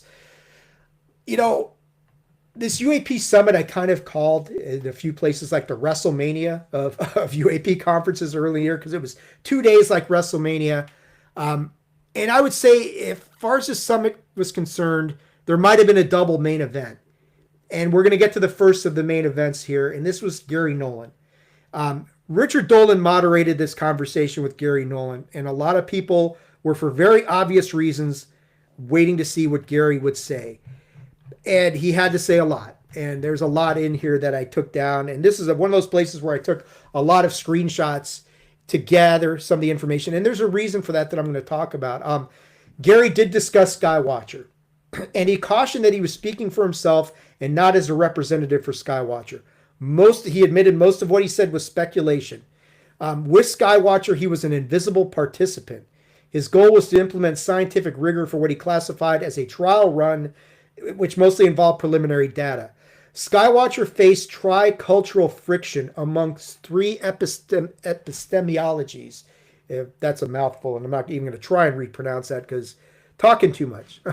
Science, but the three factors involved were science, the military, and venture capital. So you can see right off the bat, those are three areas that are not going to jive with each other so well most of the time, right?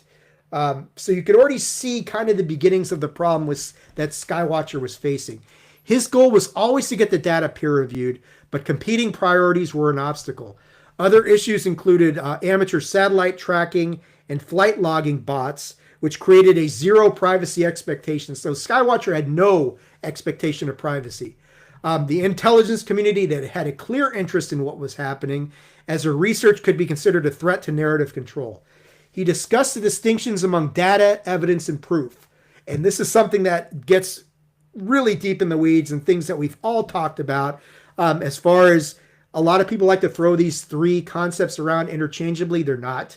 And Gary kind of explains that here. Data are raw observations that are often noisy and anecdotal. Okay.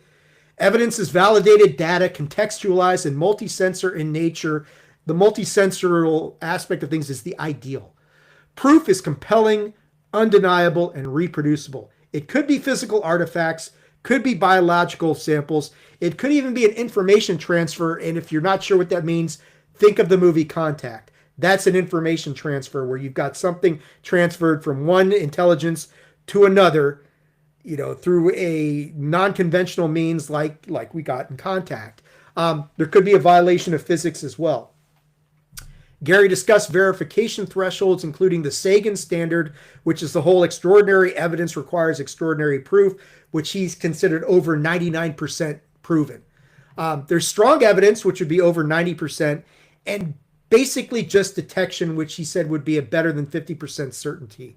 Skywatcher's mission statement was to uncover and deliver accurate, timely, and comprehensive aerial intelligence on UAP. Gary specifically denied that this was a government-controlled operation. He saw zero evidence of that. But there was a mix of science, former military, and so forth operating within the Skywatcher team. They answered to no one, not even to their investor, who he did not divulge who that was. Skywatcher was using concepts such as long-range optics and imagery analysis, active and passive telemetry, electromagnetic analysis, kinematic performance analysis, and specific protocols to validate anomalies. They were looking to bridge the gap between anecdotal observation and scientific verification. He noted there were algorithmic blind spots, a synthetic blindness where UAP exists in the raw sensor data, but remained invisible in the tactical display. Now, there's a part here where Gary and Mike will probably validate this, that he rushed through many of the slides that talked about data collection methods and things like that, and the specific scientific stuff they were using. It seemed to be a way to save time, but it also kind of felt a little bit odd, almost like he didn't want anybody looking at this for too long. And there could be multiple reasons for that. I'm not accusing Gary of hiding the ball or anything like that. And what he was showing in the brief time you could look at it was highly science heavy. So it would have been a bog for most people to get through that. But it did kind of feel a little bit odd, like you just flipping through, like you're spending like 2 seconds on a slide and going to the next one. So it almost, and I don't know if there's anything proprietary in there. Probably not. I can't imagine anything like that, or anything that maybe something that kind of crept up to close to the line, and he just said, I'm just going to skip by this. I don't know. And again, I'm not accusing Gary of anything. It just seemed like those were rushed through a little bit quickly, and it felt a little bit strange, but nothing too bad out of the ordinary. And it could have been that it just would have been overwhelming to do that. It was unclear. What is clear, though, is that Gary did not feel comfortable with the data that Skywatcher had obtained, or maybe not comfortable. Confident is probably the better word to use here. He discussed trimodal validation, with low confidence being a single sensor track, medium confidence involving multi-sensor correlation through radar and infrared, and high confidence with full corroboration being radar, infrared, RF frequencies, and visual. With Skywatcher, he talked about the results. He said they're still analyzing the data. There are some tracks of interest, but they also isolated several prosaic objects. Further analysis of those tracks might provide sufficient data for a report. He did not feel Skywatcher met the multi-sensor data collection metrics they had set. He believes that with 3 sensors, you can meet the Sagan standard. He discussed an event in which a jellyfish was visible from the ground, while a helicopter in the air could not get closer to the UAP no matter what they did. They could not move forward. They could only move backwards. James is going to talk about this as well. He considers this evidence of something strange. Gary then confirmed that he has signed an NDA, and that was all he could say about Skywatcher, which, probably, yeah, Gary was getting bothered about the Skywatcher questions, whether there was a landing or not.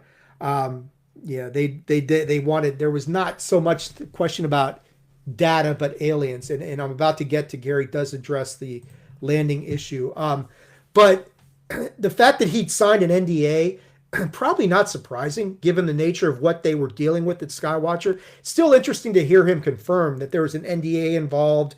And I don't know if I doubt there's anything to really make of that, but it was interesting to hear him confirm that there's an NDA involved, even though he was an invisible observer sort of thing. But take that for what it will, but he did confirm that was in play. And again, I don't think that that's a really big deal, probably to be expected in the whole grand scheme of what Skywatcher was doing. He then talks about a little bit at the end, the 3D atomic imaging of the Ubatuba sample did show some anomalous readings in silicon isotopic ratios compared to those observed in what you would expect in a more ground-based sample. He openly questioned, could the isotopic anomalies be the result of a specific physical process? Some anomalous properties were also noted with the so-called Arts Parts sample, including its absorption properties. He's fairly certain Arts Parts were the result of a manufactured process, and not any sort of a smelting process. He did feel there was an anomalous signal involved there.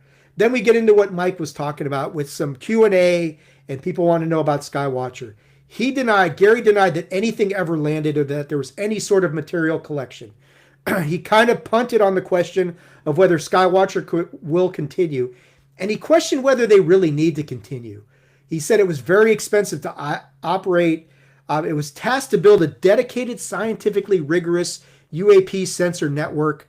The intent was to implement a four-phase framework to replace anecdotes with physics-based validation and multi-sensor correlation. They did not quite meet those standards, as we noted previously. And there was a little bit of loose discussion at the end about directed energy weapons and some of the symptoms related to that sort of exposure in Havana syndrome. And that's it for Gary Nolan. A whole lot of information there, obviously. And I think the big thing to take away from this is that Gary didn't feel that Skywatcher met the expectations that they had set. And I don't think that's a surprise for any of us who've followed this topic for any length of time. They do, and it's interesting when you contrast that against James Fowler and what he says at the end, which is like the double part of the double main event. And we'll get into that in a moment. But it just seems like, yeah, I mean, the whole notion of Skywatcher and what their goal was to be able to publish stuff by they're still going through the data. And I think James agrees with that as well. They're still going through the data. There's terabytes upon terabytes of this stuff to go through. Will that yield anything? I don't know. Gary did not seem like he sounded that optimistic about it. I don't know if James really sounded that much more optimistic, to be honest, and we'll get to that in a minute. But like I said, I will post all these notes up when this episode drops. You guys can read through it on yourself, or better yet, go watch the lecture yourself and make up your own determinations as to what Gary was saying and not saying. We then we took the break. They came back and we got into the more like social media kind of panel involved. It was Reed Summers, Richard Dolan, Matt Ford, Kevin Wright, Chrissy Newton. They were all on here. Richard and Matt applauded Reed for a very successful conference. But they both remained very skeptical about disclosure. And Matt echoed Carl Nell's view that we have reached the end of this disclosure cycle.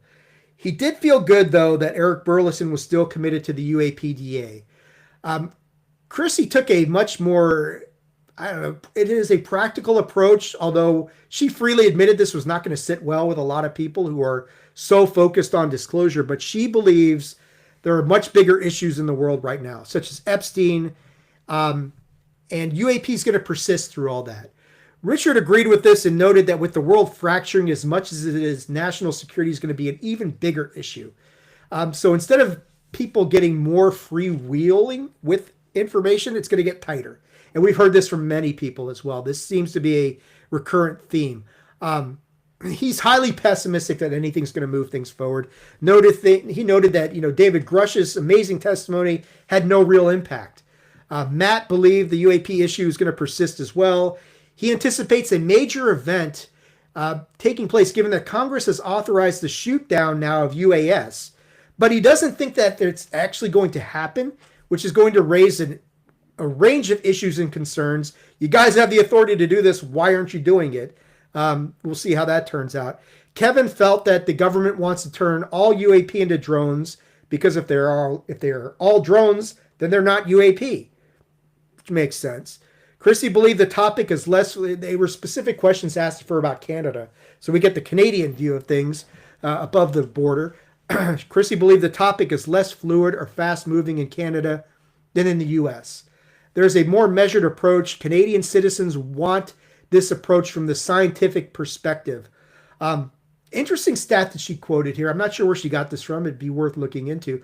Over 60% of the Canadians would support funding for a scientific approach to UAP. I'd have to ask Chrissy where she got that from. But if that's true, they're much more open and receptive to it than people in the States are. Canada is the tortoise. The United States is the hare.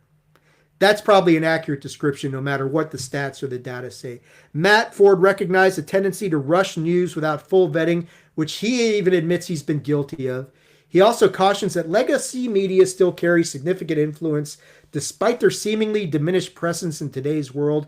He agreed with Richard that the Wall Street Journal hit pieces from last year were directed at Congress more than the general public to kind of get Congress's attention and say, do you really want all this heat? This is all nonsense and bullshit.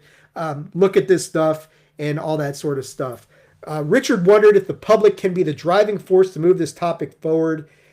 He kind of poked fun at recent proclamations of disclosure, including his friend Steve Bassett, who is the most eternally optimistic disclosure advocate that's out there. But even he says, I don't know. SSCI is all drones. The ship has sailed in the Senate. UAP caucus is the hope, but with not a lot of power, tough road without citizen evidence. Absolutely. Which again goes to, we got to be the ones to push this thing forward, guys. But like I said, Richard was talking about Steve Bassett, who has made proclamations of disclosure that never happens. We got Chris Bledsoe and his pending prediction. Nothing ever happens. Richard doesn't anticipate this being any different. Reed discussed how trust is declining. The credibility of evidence remains low. We rely too much on official recognition as a source for disclosure. Matt believes the legacy program will never disclose due to concerns about criminal prosecution and because doing so would disrupt the current power structure. Amen, Matt. Absolutely. I've got my own 3 observables: money, power, and control. And you're talking about probably the biggest one here, which is upsetting the power structure. He believes the citizen science approach is the only thing that will bear fruit. Again, amen, Matt. And I think Mike and I both agree with you here.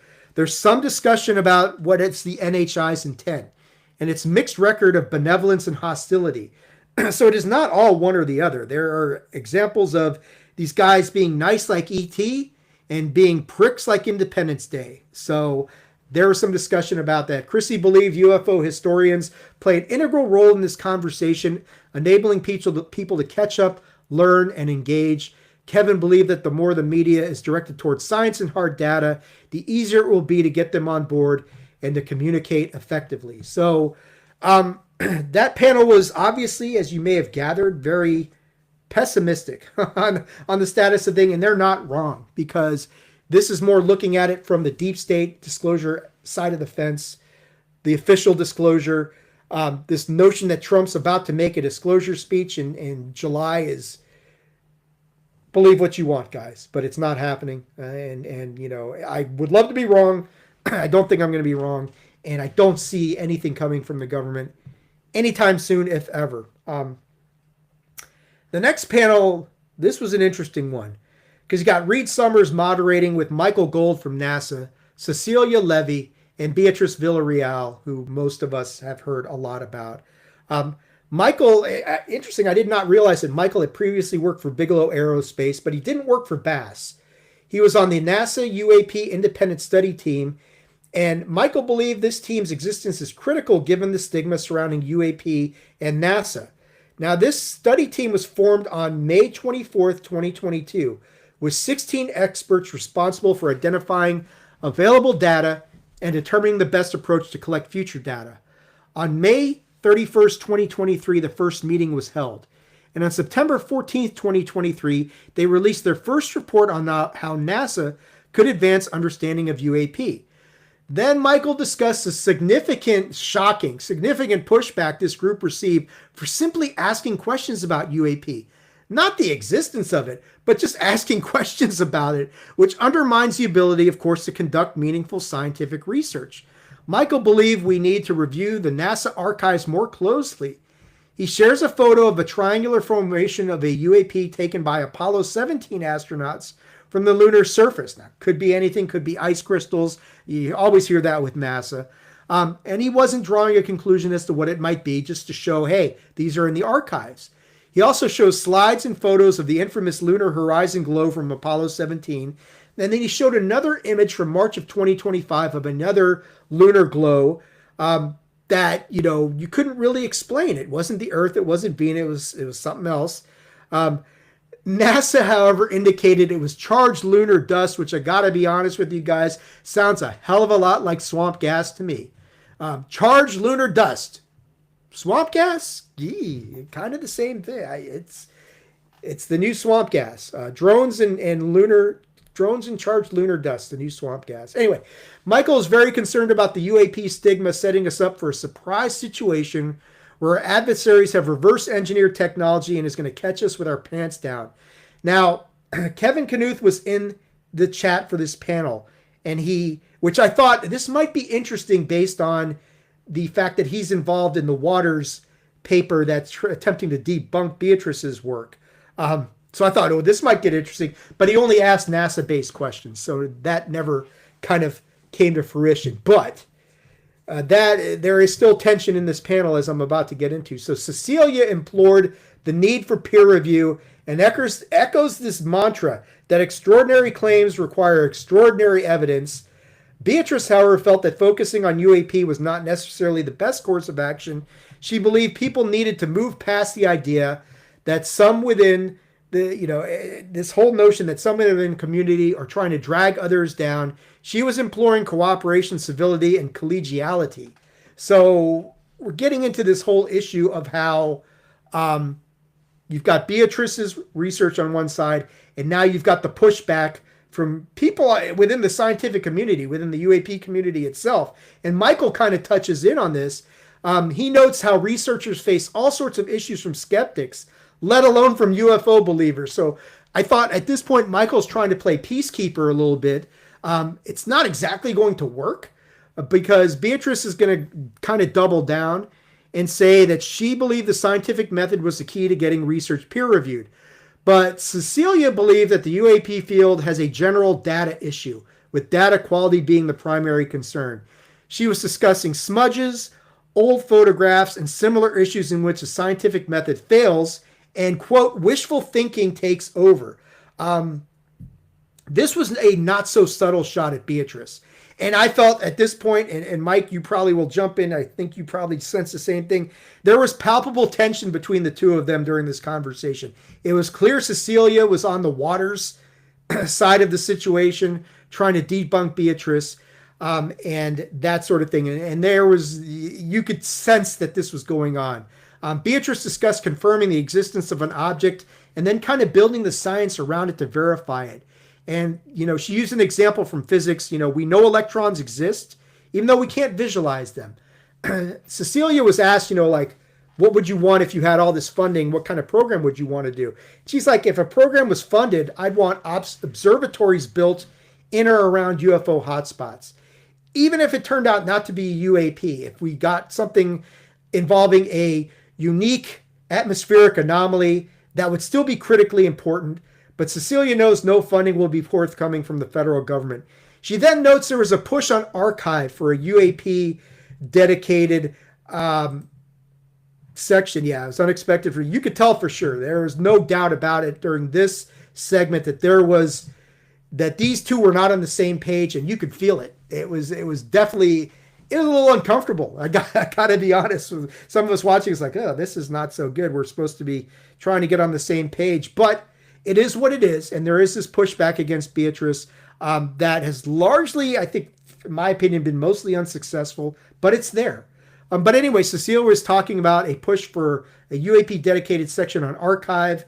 This would be significant, because they've been rather against the whole UAP topic of conversation. Beatrice noted, this is interesting, that she has government and private funding for her research. I think Sweden or one of these countries is funding her research.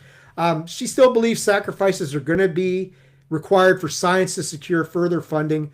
Michael noted that NASA lacked an adequate reporting framework and that they need to make their information more public. But at the same time, he also denied any knowledge that NASA has altered or modified any images. Sure. So that's my response. I understand Michael's got to say that, but I don't think too many of us were exactly buying that.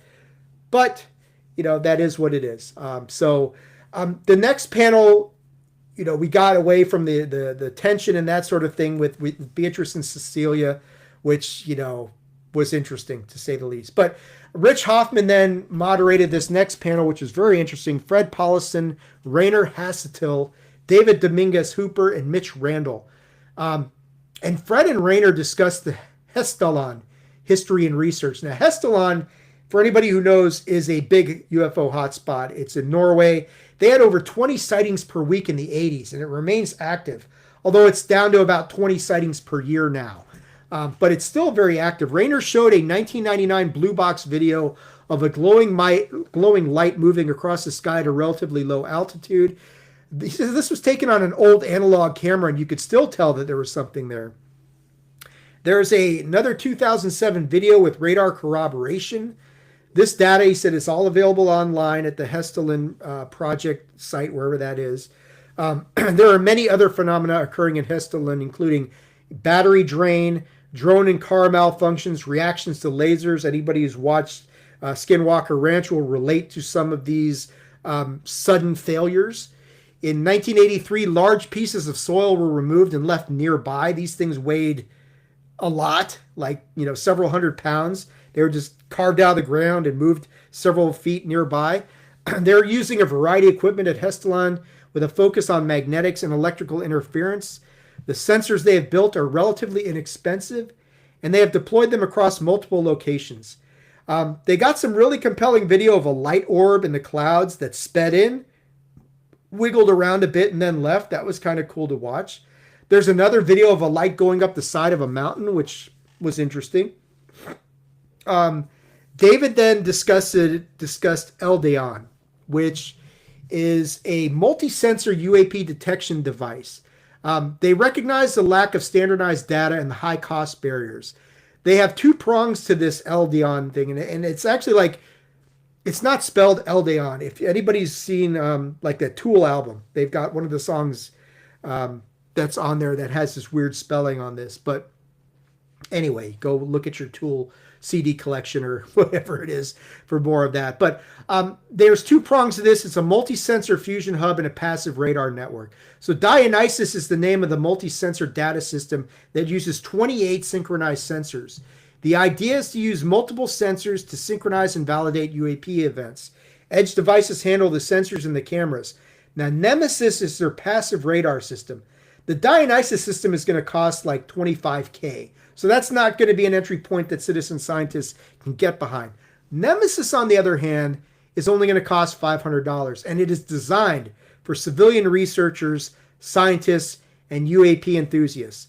When multiple Nemesis modes correlate an object, they can use 3D triangulation.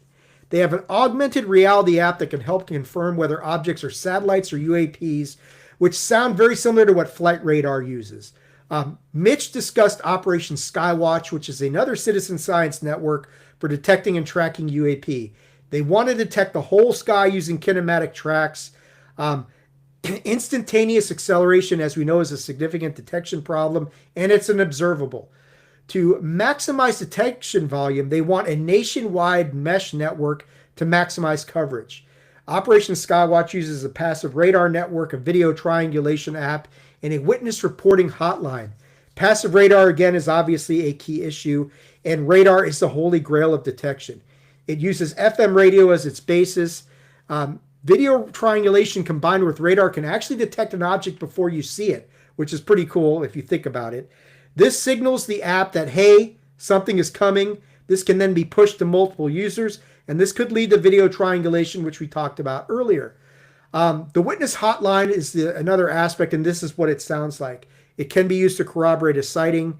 It's all highly calibrated, and if it receives scientific validation, the data from Operation Skywatch could be cited in scientific research. It's a plug-and-play system. The radar receiver is, again, $500, so there's that $500 price point. The app is free. The witness hotline would be open 24/7. They're looking for at least 10,000 of these systems, which would provide the grid coverage they are seeking. Using these for intelligence potential, such as figuring out where drones are coming from, where they are going, and recognizing patterns is very important. And like everybody else, they're seeking funding to implement this. So here's, three more examples of citizen science, right?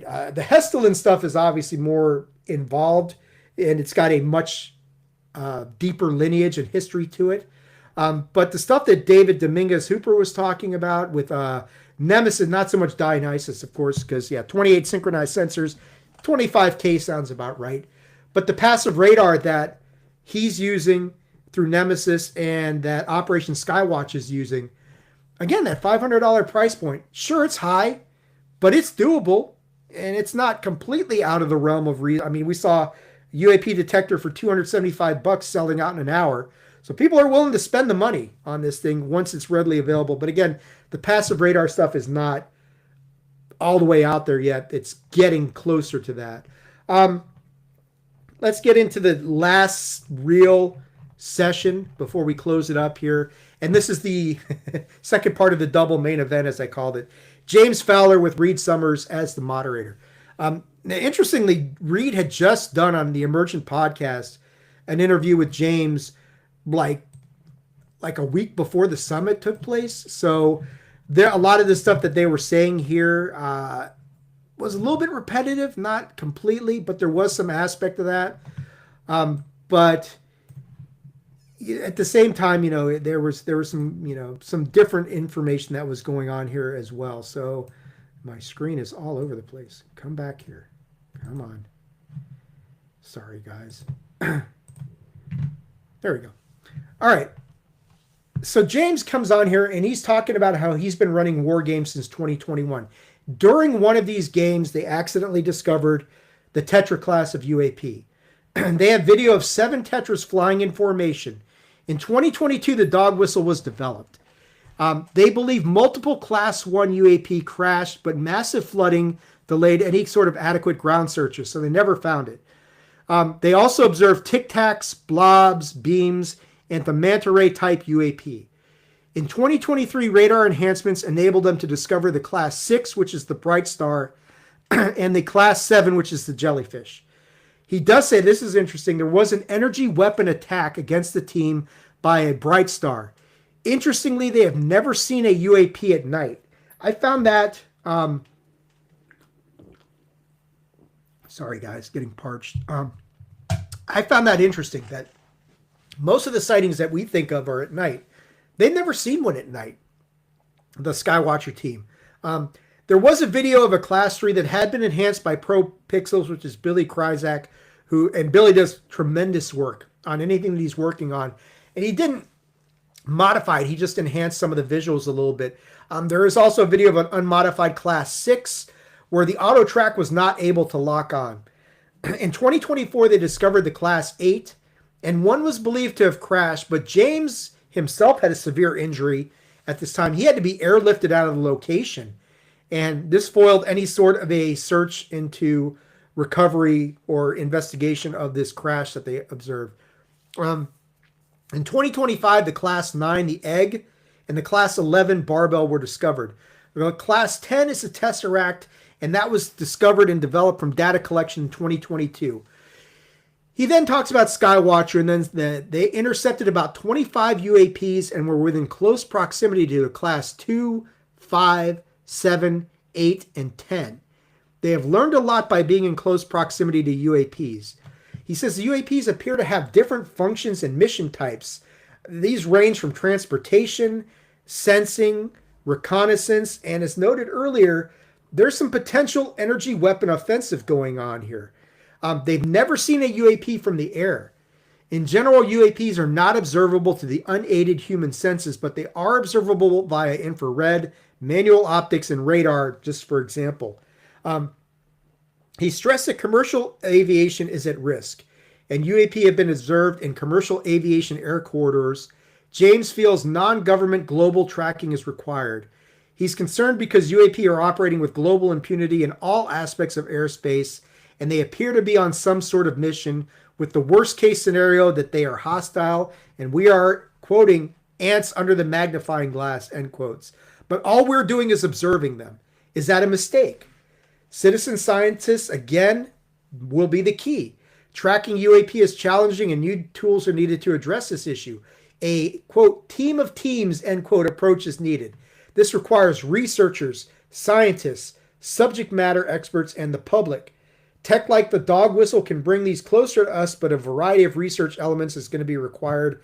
Crowdsourcing across all geopolitical boundaries is the only way forward. Even then, much remains observed. Speaking of observation, he says they have observed the Tic Tac moving at Mach 30. The human eye is not going to catch that. They're not going to pick that up with the human eye. He says we need a central organization with oversight that should be nonprofit and focused on science. UAPs are a risk to human lives, and the governments have shown that they are not going to serve the needs of the public on this. Knowledge tracking and defense against UAP must occur, and only through a global effort can the threat be sufficiently understood. James believed that multiple systems, including passive radar, can pick up UAP. Then we got into the Q&A, and of course, people wanted to know about the dog whistle. And regarding the dog whistle, Obviously he's not going to release the proprietary information on it. It's just not going to happen, guys. It's like, trying to get a lot of that information from Gary.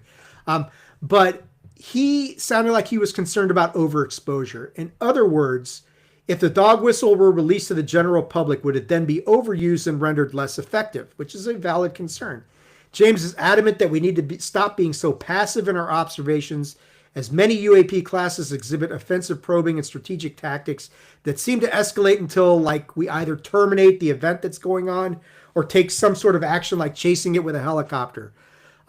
Importantly, he believed plasma is present in all the classes he has observed, and they may be the key to how UAPs can break the sound barrier without a sonic boom.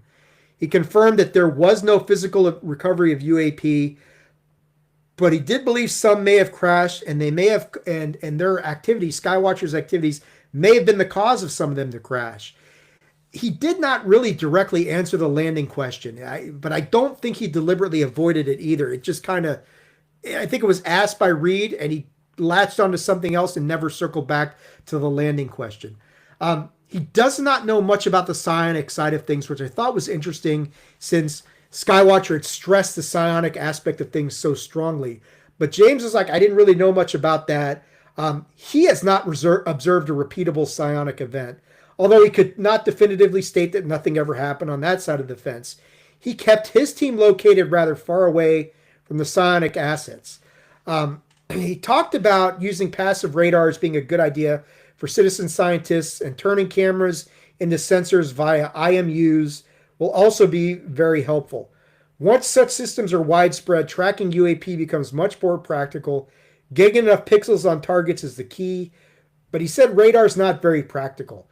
He was asked about what he thinks the phenomenon was, and he feels we are dealing with a material science paired with a propulsion system that we do not understand. He speculates it's either a very advanced enemy or something else. And the idea that an enemy is flying 15,000 sorties over the USA is unfathomable. He believes these objects exhibit 2 to 5 advanced technologies and considers that too many to be man-made. 2 to 3 of these advanced technologies, maybe that would be man-made. But he says when you combine all of this, it undermines the claim that it is man-made. So a lot of information from James there. The morphology of the various types of UAP they observed at the various places that Skywatcher was active. He didn't really get too much into the whole notion of whether Skywatcher was still active or not. And it makes sense because he's left them and started his own business and done his own thing. So while he seems to defend them in some places, his knowledge as to what their future plans are, where they might be going, what they might be doing, understandably, that's he's not going to know all that sort of stuff. But still, you've got indications that a directed energy weapon was used on his team at some point. That some of these things are hostile, some of them aren't. You got a Tic Tac moving at Mach 30. That's pretty damn impressive. And just some other stuff that he said that was really eye-opening and that sort of thing. So we then get to the end of this whole thing, and it's Reed, and it's Rich, and it's Adam, and it's where do we go from here? And Rich had 10 steps. He says, we need to establish a neutral scientific coordinating body. This is going to foster legitimacy, trust, and continuity. Standardizing a taxonomy for UAP events, standardized instrumentation, sensor metadata. We need optical data such as visible and IR, radar where possible, RF spectrum monitoring, environmental sensors, GPS-based time synchronization, viewing geometry. Create a federal global data and architecture. This is how astronomy and climate science work. Multi-sensor protocols reduce false positives, and misidentification. Establish transparent reporting and peer review. Transparency reduces speculation more than secrecy ever has, which I thought was a pretty cool quote. Access to comparative global data sets. Separate the scientific study from threat assessment. Perhaps establish pilot regions to demonstrate the feasibility of these systems and protocols before scaling. So maybe try and get some of the citizen science in a concentrated area, see how it works, and then go from there, which makes sense. And coastal and desert regions are probably good candidates for this. Deploy standardized sensor packages and publish the results in 12 to 18 months. Rich again stressed what he did in day one, that the purpose of this was to avoid another 70 to 80 years a frustrating nonsense and us chasing our own tail on this topic. Adam then came on. He returned to his UAP data pipeline, the key attributes involved. He discussed data sources, including archived data, eyewitness reports, multimodal sensor arrays, data analytics, which are ecosystem interoperability, transparency and data integrity, and data processing, which is open source based, government supported, which kind of raised an eyebrow at that, using astronomy tools alongside citizen and science UAP tools. He specifically noted many of the concepts and programs discussed this weekend, such as HumCat, Operation Skywatch, Nemesis and Dionysus, the Tedesco's Nice Crawler, ADSB Exchange, and so forth. He wants mapping collection activities for high confidence, including EM spectrum and Bayesian truth models, which was a concept Gary talked about that I didn't get too deep into, but it is another element of the whole scientific approach. Real-time collection apps, which we already talked about, workflow automation. He talked about hyperspectral analysis in your pockets. I'm not sure what that was, but he seemed to be impressed by it. And pushing data to connected ecosystems to enable distributed collaboration. Reed then closes up by saying we believe a need to build a coalition to address this challenge, and he was very impressed by the extent of what was already available to enable collaboration on a new and different level. UFOevidence.com is something they're launching, and it's going to be launching soon. And that, my friends, is it for the UAP Summit. The last thing I will say about this, though, is they got over 500 people registered for this. And if you've gone to Contact in the Desert or any of these other conferences, you know how much they charge for a day. Reed only charged $50 for this thing. 75, I think, near the end, but you could get it for 50. But still, if they had 500 people registered for this at a minimum of 50, that's $25K that they made on this event, which is not a bad return on investment at all. And that, kids, is a good way to get funding started. So you got to consider this event a massive success. I mean, just the sheer number and amount of people who were involved in this thing, who were awesome, magnificent speakers on all fronts, who were tremendous. The concept discussed and the big takeaway from this is what we've talked about here today. Citizen science is the way forward. It is becoming more accessible. It is becoming more affordable. It's, yeah, exactly, Mike. I felt like if you went to the UAP Summit, you got your money's worth, no matter your views. Absolutely. Because there's something for everybody at this event. I mean, no matter what side of the fence, if you were hardcore, you wanted to see the latest on disclosure, they had some of that. If you were a huge science nerd and just wanted to know all about the tech and the things going on, they had that. If you wanted to find out, well, what's going on with Skywatch or what's the status of that, they had that. There was a little something here for everybody. And like you were saying, and like Mike was saying, anybody who attended this got their money's worth tenfold probably. It was easily worth double what they were charging for this. And I hope more people check it out and still attend the summit. Well, you can't attend it anymore, but go ahead and watch it and check it out. And it was an awesome event. And I really hope they do this again because they made so much progress on this thing and got so many people involved in so many different aspects of things. It was tremendous. Just an awesome event. I hope I did it justice with the summary of what was going on in that. Anybody who listens along, or if you read the notes when it's done, you'll find the panels that really speak to you. Like Mike was saying, no matter your view, some of this may not resonate with you, and that's fine. That's okay.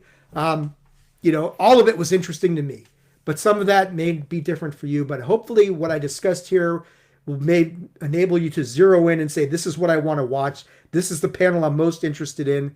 This is what I really care about. But I think the big thing is, one of the big takeaways, and then I'll shut up about this and move to the last thing I want to talk about, is with the exception of the awkwardness between Cecilia and Beatrice in that one panel, there was such a sense of collaboration and camaraderie and just community in this event, which is so difficult with the UAP topic lately. The last few months have been a lot of infighting, backstabbing. Nobody's on the same page. And this was virtually none of that. I mean, everybody, even people when they disagreed with each other, were respectful with each other. Nobody was calling anybody out. Nobody was calling anybody a name. There wasn't any ad hominem attacks or any of that kind of shit going on. It was a lot of people all agreeing that this is the way forward. The citizen science, citizen disclosure, this is going to lead the way. How do we get there? Let's talk about that. And it was a remarkable success on that front. And that's it for the UAP Summit. Now, I did promise you guys a little bit of a fun thing here. We did have the Super Bowl yesterday. And during the Super Bowl, we got the latest trailer for the upcoming Steven Spielberg film Disclosure Day. And we're going to watch the newest trailer right now. And then we're going to check out a little something that Steven said about the trailer that got a little bit of UFO Twitter talking today. We won't spend a lot of time on here, but let's just show this, something fun at the end of this thing. So here's the trailer that we got, the big game day trailer for Disclosure Day. We're interrupting our coverage. There has been a threat to publicly release government material long shrouded in secrecy.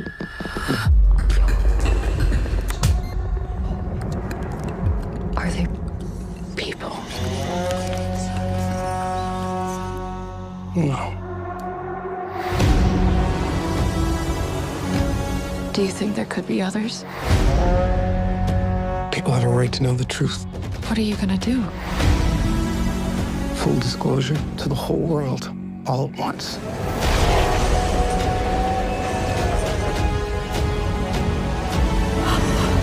If you do this, there's no undoing it.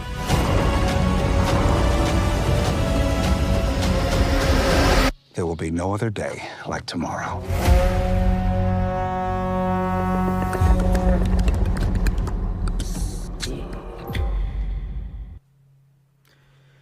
So I've heard various things about that, but before I even get into that, let's go to the other clip I wanted to show you, which is the Steven Spielberg and his comments on the latest Disclosure Day trailer. I've always been fascinated with things that cannot be explained. What is it?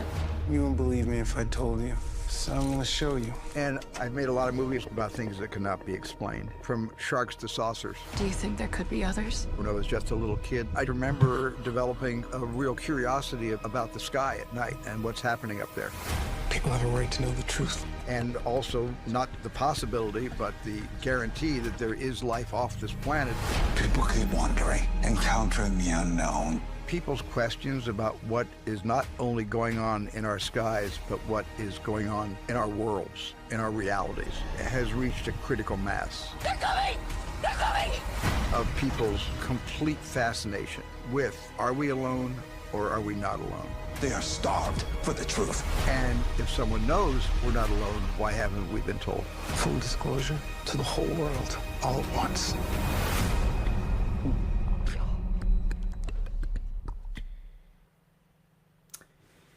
If someone knows we're not alone, why haven't we been told? Which, of course, is the big question that everybody asks repeatedly, and it's asked again here. Thoughts about the trailer. I don't want to spend too much time because it's already over 2 hours that I've been doing this. And for you guys who've hung with me, and I know there's like quite a few of you over on X watching this thing, and Mike, thank you for hanging out with me, my friend. I really appreciate it. I've heard various things about the new trailer. I've heard a few people say it was underwhelming compared to the original teaser. Maybe, it is a Super Bowl spot. They can be hit and miss because they only cost $1 million a second. So, maybe we're not going to spend 2 minutes on this sort of thing. But I think you get to see the craft for the first time. And I've seen multiple people, even some hardcore skeptics have made the comment that looks like the ship coming through the clouds in Independence Day, when the mothership, not the mothership, but the big ship first arrives over the cities. I'm more concerned with Steven's comments, and that sort of thing. And I mentioned, I think I posted, Andy had posted the Steven Spielberg comments. And I'd said, part of me wants to say that this feels like more than just movie promotion. The bigger part of me says, no, he's just promoting the movie. I think the latter part is probably more accurate, but I don't know. I mean, he's always been very interested in this sort of thing. and he is stating some facts. There has never been, more of a interest. And Mike said the movie keeps getting weirder for me. The Kansas angle and quotes from real life. I've heard once you do this, it cannot be undone. Remember, happy ending does not just mean you get answers. No. I don't know if there is a happy ending for this story. You got hybrids, you've got stuff going on, you've got secrecy, you've got who knows what's happening in this whole thing. But it's certainly going to be a day one movie for many of us. It does seem, I agree with Mike, it does seem to be going into some weird places, but I'm okay with that. I like stuff that gets a little bit weird. I don't want this stuff like cookie cutter fed to me, that sort of thing. That's no fun. Give me something that's going to make me think. That was one of the things I loved about the summit. So much of what I heard made me think and contemplate things. And for somebody like me, and I'm not trying to brag or anything like that, but I'm pretty cerebral as far as my approach to a lot of things. It's just the way I am. So anything that's going to challenge me to think a certain way, I'm like, yes, bring it on. I don't want this to be completely easy. Give me something thought-provoking. This movie looks like it's going to be that. Whether Steven Spielberg is trying to tip his hand to something, or whether it is just straight up movie promotion, make up your own mind. We're going to find out a lot more in 6 months. But I like the trailer. I think, they didn't break any new ground other than the appearance of the ship. I don't think we saw anything in that trailer that wasn't already alluded to in the first one. And that's okay. That's okay. These are all teasers. And, let's see when we get closer. We're still 4 months away. Chances are we're going to get an air quoting official trailer. They do this, teasers, and then you get the official trailer. What will that official trailer really look like? That if they're going to go that route, that'll be the big question. But I did want to show that with you guys. I promised you, after all that heaviness of the UAP Summit, I want to have something fun at the end. So there you go. The latest stuff from Disclosure Day and the latest from the man himself, Steven Spielberg, planting the seeds. You got to say, whatever he's doing, he's planting some seeds there. Whether they're going to sprout into anything, I guess we will wait and see. But that's going to do it for this episode of Unidentified History, guys. Thank you so much for coming in here and watching this with me, and I hope I did you guys justice with the recap of the UAP Summit. I know that was very detailed. I really hope that what I said does help direct you as to the panels that we discussed that piques your interest, because that's what I really wanted to do here, not just a rote regurgitation of everything. I wanted to give the highlights, and hopefully that was going to get you guys interested and say, this is what I want to watch. This I'm not so interested in, but this I really care about. And of course, the Disclosure Day. If you want to follow me on social media, if you want to email me, you can email me at attitudeofaggression@gmail.com. You can follow me on X at AttitudeAg, that is at AttitudeAGG. Go to the website, attitudeofaggression.com, especially if you're interested in this episode and you want the notes that I compiled for the UAP Summit for your own, whatever you want to do with them. They will be on the website as a free download once the episode goes live, which will probably be in the next day or two. But like I said at the outset, it's yours, guys. Download it, do whatever you want with it. I don't care. I'm not in this for credit or adulation. I'm just trying to help and pass out some information. But the website, attitudeofaggression.com. Make sure you check out the YouTube channel, like, subscribe, share, comment, all that fun stuff. The Attitude of Aggression's YouTube channel. We are on Instagram and on Facebook as well, but I'm not nearly as active over there. But that is going to do it for this episode of Unidentified History. Yes, last comment from Mike. Absolutely. Thank you for coming on, Mike. Thank you for spending this time with me. It is always great to have you here and to interact with you, my friend. And I agree with Mike. Check out the UAP Summit. It is well worth your time and your money. It's a good time. Until next time, guys, stay vigilant, stay diligent, stay observant. That might be my new catch line here. I kind of like that. That's not bad for off the top of my head. But that's going to do it for this episode. We will be coming back. I know I keep saying this. The Kenneth Arnold sighting is coming up. I promise you guys we're doing that. That's coming soon. But until then, everybody take care. Stay safe out there. And we will catch you soon for more Unidentified History.